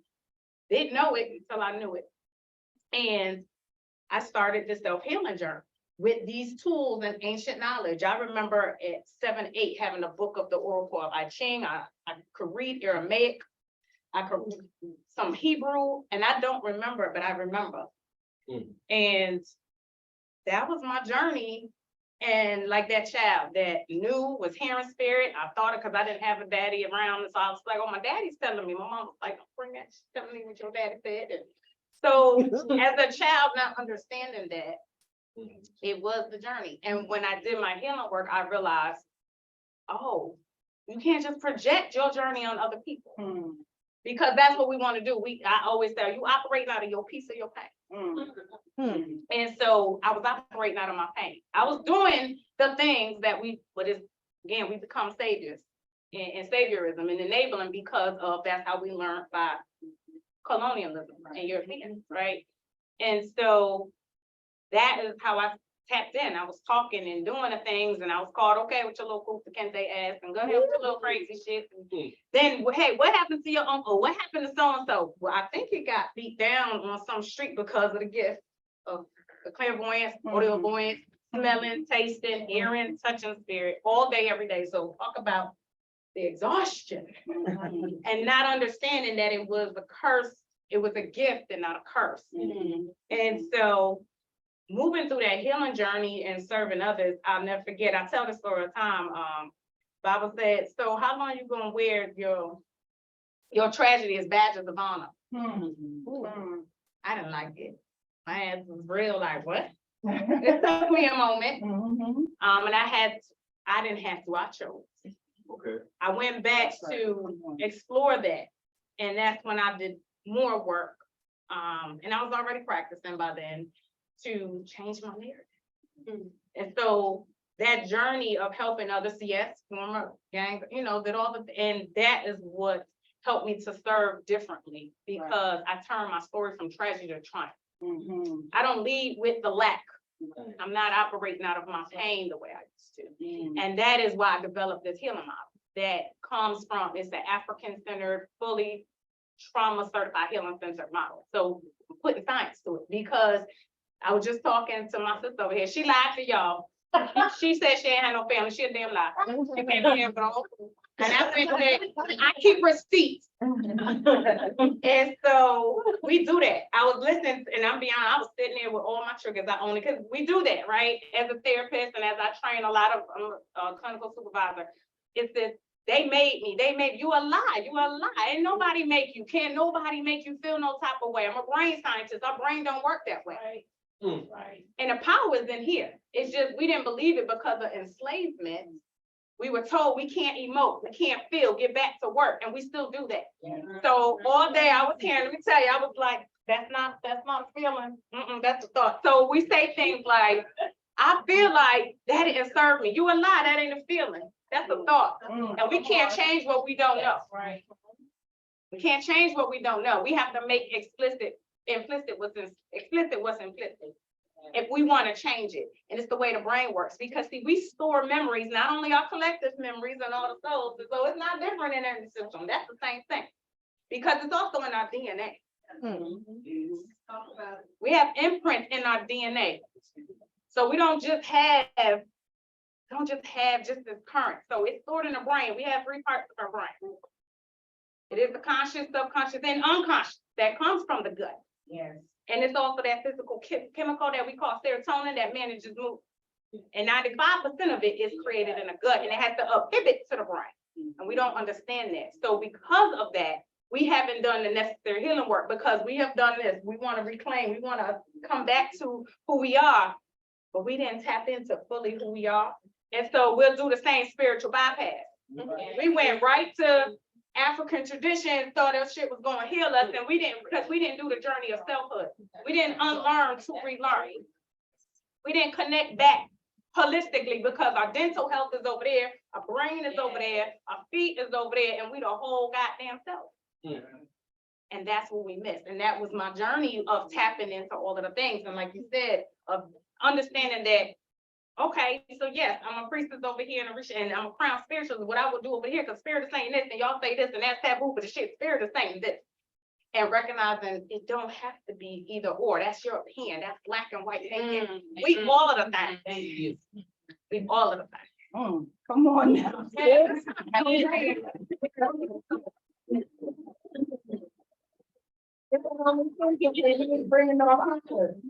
We're integrating. Right? And I love that you said. And that is a part of what you were just talking about. Y'all know those who work with me know all the time that I talk about not just the ori in the head, right? And as Baba talks about, the ori in the gut, the ori in the feet, right? We have to understand those things that are coming subconsciously through our intuition. Not only, I just talked last week about how we talk ourselves into things with our minds, right? That our bodies and our subconscious and unconscious already know ain't what it is, right? And so how, I love that we are able to integrate all of this into, put science to it. As you said, because we already know these things, but now we get these other places of explanation and these other places of these other models to be able to plug it into and understand that we already understood this, that our ancestors understood these things, and that we're now able to carry them forward. And importantly, not put, as my Baba Fakunle, blessings to him, likes to say, not put African clothes on the same old, Right. Because we have to do that or rework. We have to get in touch with the things that we have been through. We can't pretend we ain't been through nothing, right? And that just, praying and lighting the candle is gonna make it all go away. It doesn't. It doesn't. Divination is about self-reflection, right? As Nana talked about divination, it's about self-reflection. It's not about a spirit on high telling us what to do, right? It's all that self-reflection. And so thank you so much for that. And I'm so glad that we have not one, but two, right, therapists with us. And I want to ask you, Esubiyi, about your work with sexuality particularly, because that's a place where many people, of course, experience trauma. It's a place where even if we haven't actively experienced trauma, we experience training, particularly around non-conforming behaviors, queerness, kink, other things that are considered outside of the norm. So talk to us about your work in that area and how, spirituality and some of your own journey informs that. Okay. I'll say my journey started when I was a kid, when my mother gave me a Ouija board at about 10 or 11. Hasbro had one, I don't know what I was doing with it, but I was playing with it by myself. And it started there, and going to my mother, she said to me we had gifts. So hearing about voices and seeing things, that has always been a part of something that was normalized in my family. And she talked to me about sex early on when she was a registered nurse. So we had those conversations in the household. And as a teenager, I was taking my friends to go have abortions because they didn't know what to do. So that was a part of like being a kid and like, okay, that's what we're going to do. This is how we're going to get this done. This is what you want to do for yourself. And I give honor to my mother, Ibaye Hetty Brenner Brooks. She's passed on when I was 16. And whatever life I thought I had before, a loving mother, a loving person in my life just changed. At 16, it switched. So thinking about trauma, and I always go back to like my 5-year-old self. I've been a mother since I was 5 to my family members. And so taking that on and then going on and understanding and thinking about sexuality as a Black person, going to Howard and being laughed out of school, like, oh, you want to go study sexuality? Why would you want to go do that? Was a part of that. And so I have been in white spaces, the majority of my education outside of Howard, white spaces learning and white spaces talking about sexuality with people who don't look like me. And then going into sex addiction, where I'm working with predominantly rich white men. And anytime I see a Black person, they're a celebrity or something else, understanding men and their trauma around sexuality and how they come to learn about sex in all these different ways, that allows for trauma and suppression around religion intermingle, because we don't talk about it in American culture. We are very quiet, especially for Black people. We don't talk about this. And so to go home to my aunt and say, I'm going to study sexuality. For like 5 or 6 years, she was telling people I was a psychologist. And I'm like, no, I'm a sexologist. Please tell people, say it right. But I understood, I had to later understand what that meant about me, because people started telling me about their sexual things. People come talking to me and then they sexually harassing me. It doesn't matter what gender, it doesn't matter whatever. People were doing that to me. And so I was like, well, yeah, I study health. And so, once my mother passed, thinking about, I went to Catholic school all my life. And then when my mother passed, I was like an atheist. I believe in nothing, right? I'm angry at God. And then when I got to working with sex addiction and I was in my early 30s, at the height of my career, like I've worked with high level people in my career. And I got down to Mississippi and I was like, I am too young to have absorbed all this misery, trauma, and pain. And so I need to leave. And so I'm listening to the Baba talk about Eshu, that's my Baba, and does he go to the bathroom, right? And so I have absorbed so much trauma and pain that it's difficult to go to the bathroom, right? And so I've had to figure out how to release that in my journey. So when you ask me about sexuality, that period of time where I shut myself off for 7 years of like being kind of not asexual, but like, listen, if you tell me anything about sex, you got a problem. Everything is a problem. And my relationships were dysfunctional. And so I was walking on a trace of thinking about wellness and fitness for your body. I just had to keep moving forward. And I was like, okay, so I'm leaving this. I'm done with this part of my life, working in sex addiction, and I'm going to teach. And I started teaching in Mississippi, in Tupelo, Mississippi, where Home of American Family Radio is. And so just having to come into space and talk to my students about sexuality and about social work. And they'd be like, there's no such thing. We don't need sexuality in social work. Like, what are you talking about? The first time you ask somebody, like, what's their gender on a form, or are they married? Just asking a sexuality question. Right. And so if you're not aware of just that, we have a problem. And so trying to figure out, like, my Black students were like, oh, well, you don't fit in here. My white students were like, take your liberal gay ass home. And I was like, whoa, you made a whole lot of assumptions about me in this moment because I'm from New York City and I'm telling you how to treat people in an appropriate way. And so in that, telling people that I had experienced BDSM, was a BDSM practitioner, I saved students' lives because they were out there doing just reckless things. And not really understanding what they were doing. And so how does ethos fit into all of this? So bringing it all back, I met Isis, Tola, Tola.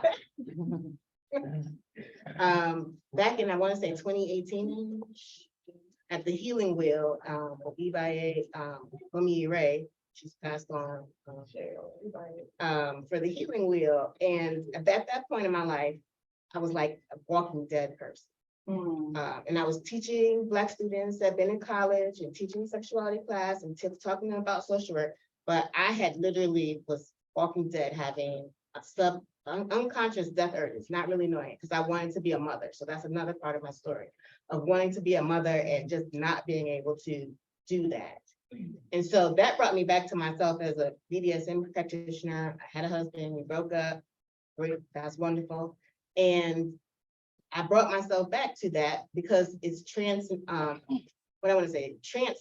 So thinking about being in trance and feeling the erotic and thinking about how you reclaim your body in the erotic spaces was important to me to have without being intimate or sexual. And so being able to experience eroticism by skin and touching skin is really, important, or just being able to smell or see things was important to me and part of my journey. And so when I left Bennett, I went back into private practice. And that's when the desire for people were coming to me for BDSM and kink. More people watch 50 Shades of Grey and they're like, this is what I want to do. And I'm like, hold up. Negotiation, consent, what are you talking about? TV, nothing, a mess. And so going back and working at Johnson C. Smith and bringing my students are in the back. I teach a human sexuality course. I want them to also understand my story because it seems like I'm a one-dimensional person, a professor, And my students who are in the back have seen me through some hardships in the past year, but also understanding you have to own your shit and understand that you have to do the work that you need to do. And when I came into wanting to do spirituality again, I went to white folks and I did hypnotherapy, and I was like, oh, they're doing Hindu stuff. Okay, they're doing Buddhist stuff. Okay, let me see. All right, we're Black people. What are we doing? And that brought me back to myself of saying, okay, what are we doing? I want to be at home with African spirituality and to embody Eshu. I was surprised. So I just got my hand to Ifa and idea, like, you know, I was everything, oh, she's Shango, she's playing with us. and I was like, oh, okay, Eshu. And I was like, oh, so the essence of sex is me. Oh my gosh, not just Eshu, but the essence, the ashe, that's me. That's what I bring to the situation. And so what am I supposed to be doing? What's my gift? My gift is to talk to my students, my social work students about sexuality. That's my ministry. That is how I give to you all, so that you are thinking about people as whole people, that you don't just come into the room as one single thing. And that even though sex is great, it can be harmful if we're not utilizing it in the correct way. The body is sacred. I said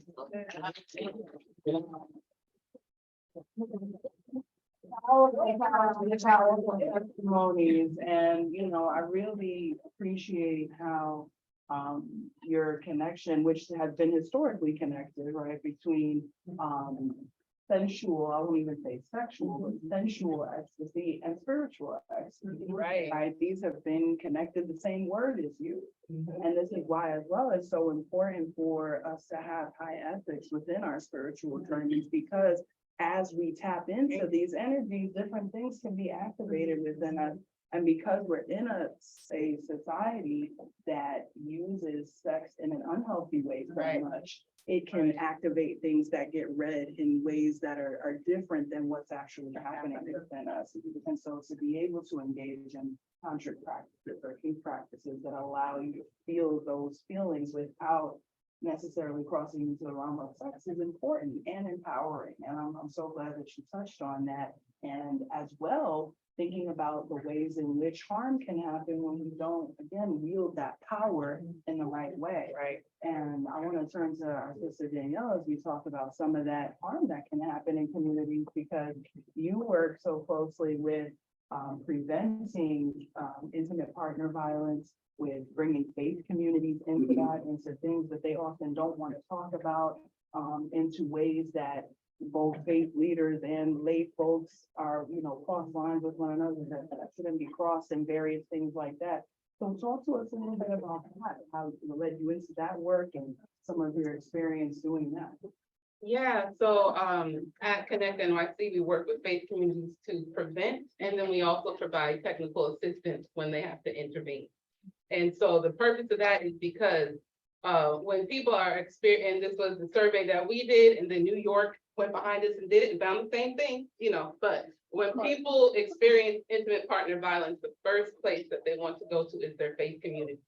But what they also said is that their faith communities aren't equipped and sometimes re-victimized. And so when we work with faith communities, it's to educate about what domestic violence is. You know, of course, we know the physical, but it's also emotional, it's psychological, it's sexual, it's economic. So we go through all of that. You know, because I've heard the conversations, but did he hit you? Then what's the problem? Go back. No, right? So we have those conversations. But what we also do is we uncover and discuss the attitudes and the theologies at times that can contribute and contribute to violence. And we also look at, well, so then what are the resources of your faith tradition that emphasize mutuality and respect and love and liberation? And that's what I love about the work, really, is the theological piece, and creating that safe space for faith leaders, because, you know, folks don't like to talk about what are the aspects of your tradition that are used to harm. Right. That's my favorite verse. Right. You know, but like we have to really dissect that. And you know, and really centering the survivor, not your theology, not your belief, but centering the needs of the survivor that is going through the abuse. And so I came to this work through my own experiences. I'm a survivor of sexual assault. And after that happened, I went through so many changes that brought me here. At that time, I was Christian. And so all of the frames that I had, I was interpreting what happened to me through frames of being born in sin. So after being violated, I already felt dirty. So then now I'm born in sin, right? And then the shame around sexuality. And I realized that like, this is not helping me. And I knew that I couldn't go to my faith community because I saw how they dealt with another domestic violence situation. So I said, I can't go there. So in a sense, without knowing about EFOP, I just started to do some ORI work. And, you know, I was going to therapy. And then in my mind, I'm like, well, if this ain't working, I'm gonna have to just let this go. And so in that journey, I also started to look at, well, what are the resources? What's helpful? And long story short, you know, I'm in seminary and I really wanted to focus on gender-based violence in my studies. And I'm learning about African spirituality. I was on a panel with you that one day and just things clicked and the Christians were mad at me. They were like, you weren't representing for us. And I was like, well, it is what it is, okay? You know, but Teams right now. what really like my journey was, okay, I'm not born in sin, okay? And then as I was going through the healing journey, there was this energy that was with me. There's this energy that was with me. And I said, wait, that's not Jesus. That's not the Holy Spirit. But something is here. And then I'm like, oh, well, I have ancestors and I have ancestors who've been violated in similar ways. So these are the folks who were walking with me as I was going through my healing. And then also the importance of, you know, Father God. I could not connect to a sky daddy after the violation I have experienced, not just that, but through my life. I could not, right? And so to be able to connect to the divine feminine, to those who could understand me, and then also going through a journey of just experiencing nature. I make jewelry. I'm wearing this lapis necklace. When I was, I made jewelry as a form of healing after the trauma. And I'm working with these gemstones. They're like, oh, this is it. Oh, wow. I'm feeling something with this. I'm feeling something with this. And I look up the stone and then it starts ministering to me about what it means.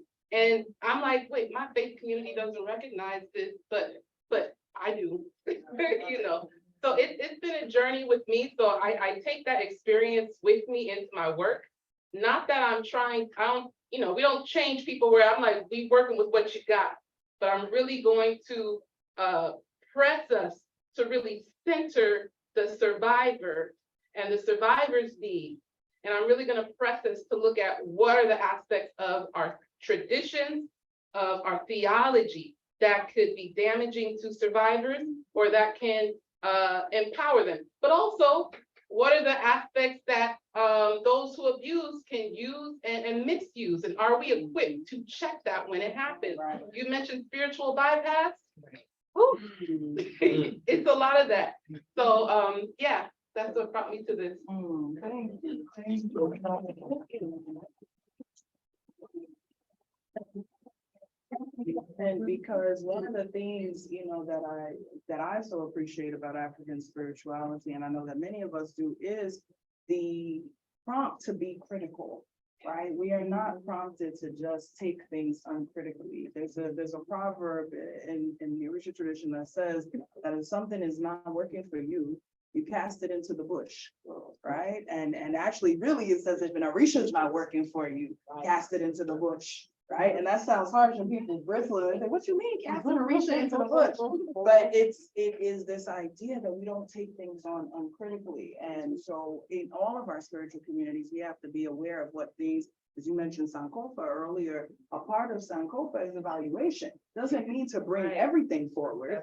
It means to look back for those things that are meaningful and those things that are useful and bring those things forward, right? And leave the rest behind in terms of, you know, and especially looking at where some of what we practice and preach can be harmful, right? So something that I'm often asked about that coincides with what you said is that there are many instances of sexual violence in some of the elders of Ifa, right? And there are those who use that to either mean that it's okay or mean that it's not so bad, or if this happened in a sacred story, that means that it's not something that we should frown upon. And it's like, no, our sacred stories tell us what to do and what not to do, right? It doesn't mean that. And so it's so important that we're able to look at everything that we do critically. I thank you all for sharing.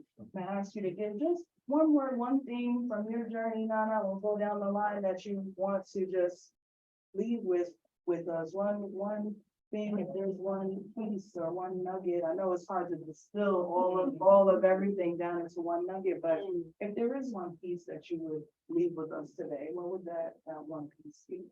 Love. Yeah. Yeah, that's just very important. And I use it as my personal therapy for that reason. When things aren't going right, when my brain's not working right, when my feelings are not right, when I'm doing things which are inappropriate, I call it competition,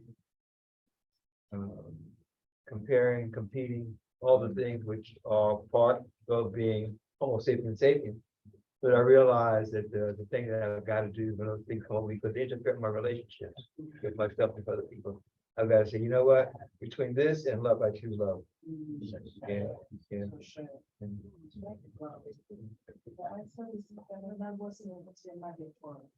Own your shit. I own it because my father Boom says the most powerful warrior. Why? Because I stand before you. There's nothing you can do to me if I own it. I already know mine. You can't pull no skeletons out the closet. There's nothing you can call for me because I already owned it.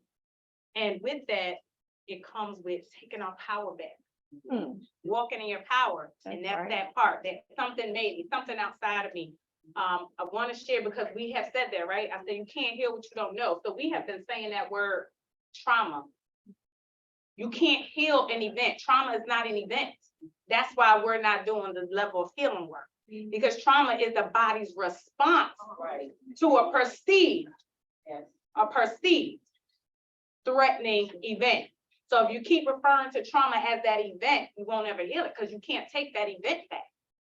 So if you understand it's the body's response to that thing, that's what you're healing, right? So language is so powerful, and that's the work that I do. When you own it, you take your power back. Because nobody can do anything without your permission. That's in our tradition. There's nothing that can happen without your Ori. So why we continue to blame other people on what we don't have? Keep blaming white people. Take your power. If I got to fight you, then I don't have my power. Walk in my power unapologetically. Right. Oh, she be doing too much. She too loud. Say word. I take up space. Okay. You put me on national TV. Oh, that she got a mouth. Sure do. I speak multiple languages. You decide. You choose if you want me in your space or not. Because I'm gonna be me. So own your shit. Come on, take up space. Take some space. I would say embrace your sacred sexuality. Yeah. It's okay. You know, it's okay. Whatever you've been through, whatever trial and tribulation, whatever religion has taught you, whatever your family has taught you, your body is your body, and embrace the erotic. Yeah. Yeah, I would say, do your or rework, right? And lead with that. If you're in spaces that you feel don't serve you, then gravitate towards the places that edify you, that support you, that love you, that's gonna help you get to your destiny. Thank you all so much. Let's get some,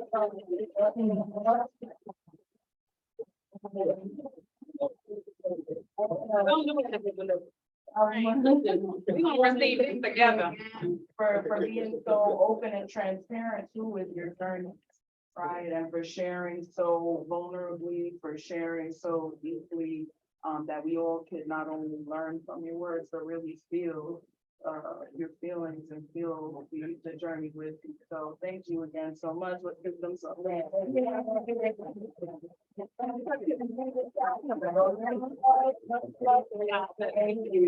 So family, that brings us to the close of a beautiful day. You know, they say that being with us for this conference is like an initiation.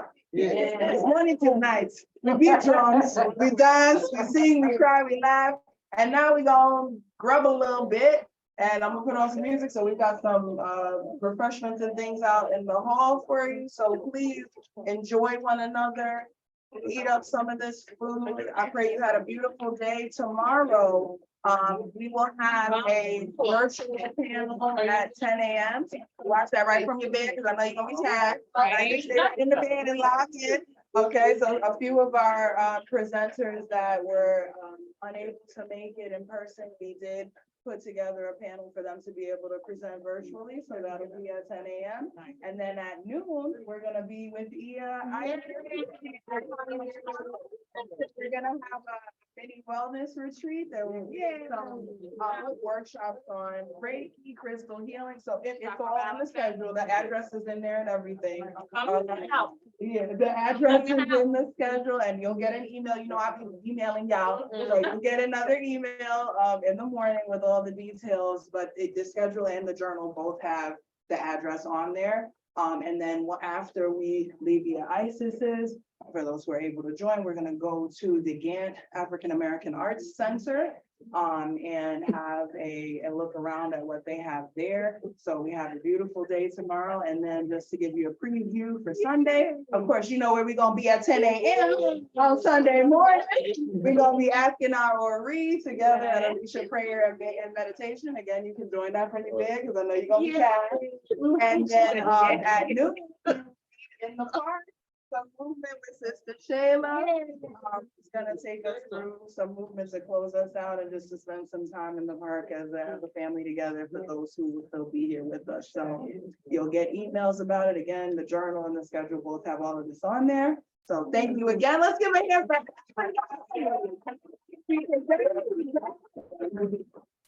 Much love to the live stream. Thank you all for joining us online. And let's eat, y'all. Now do it all. Some tunes and we gonna eat what's on here. Saturday on Sunday morning, is it only virtual or we have a meeting space or? No, the dance is in person. Oh, no, at 10, no, yeah, only virtual. I'm gonna be, you know, I mean, maybe I invite you over.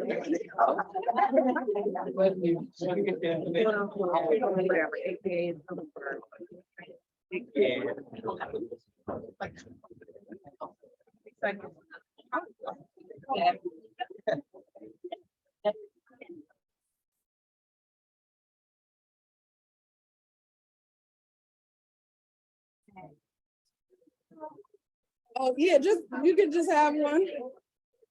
You just like that. And make sure Baba has one if you did it. Family, thank you for being with us today. I pray you had a beautiful time. We excuse any technical difficulties. You know, I love you so much and I'm so glad to have had you with us. So tomorrow morning, 10 a.m., you'll get the link. Well, actually, it's the same link that will be back in this room for a panel. So we pray that you will join us then. And then, of course, we will see you on Sunday morning as well. So, so much love to you, so much light to you, so many blessings to you. Dr. K, I see you waving, I see you. All right, I see you, family. I'm so happy to have been with you today. And I just give you so much love. Oh, that's my sister. Hey, Paurisha. Give you so much love, family. And thank you. Ogboato.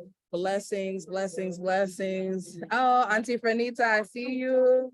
Blessings to you, blessings to everybody who has joined us today. So much love to you, Joanna. I see you. We look forward to hearing from you tomorrow. I'm dropping the link to the journal again for those who said they weren't able to open it. And it is also 2023. And I'll also be emailing it again. And there was so it's in the chat. And I'll also be emailing it again.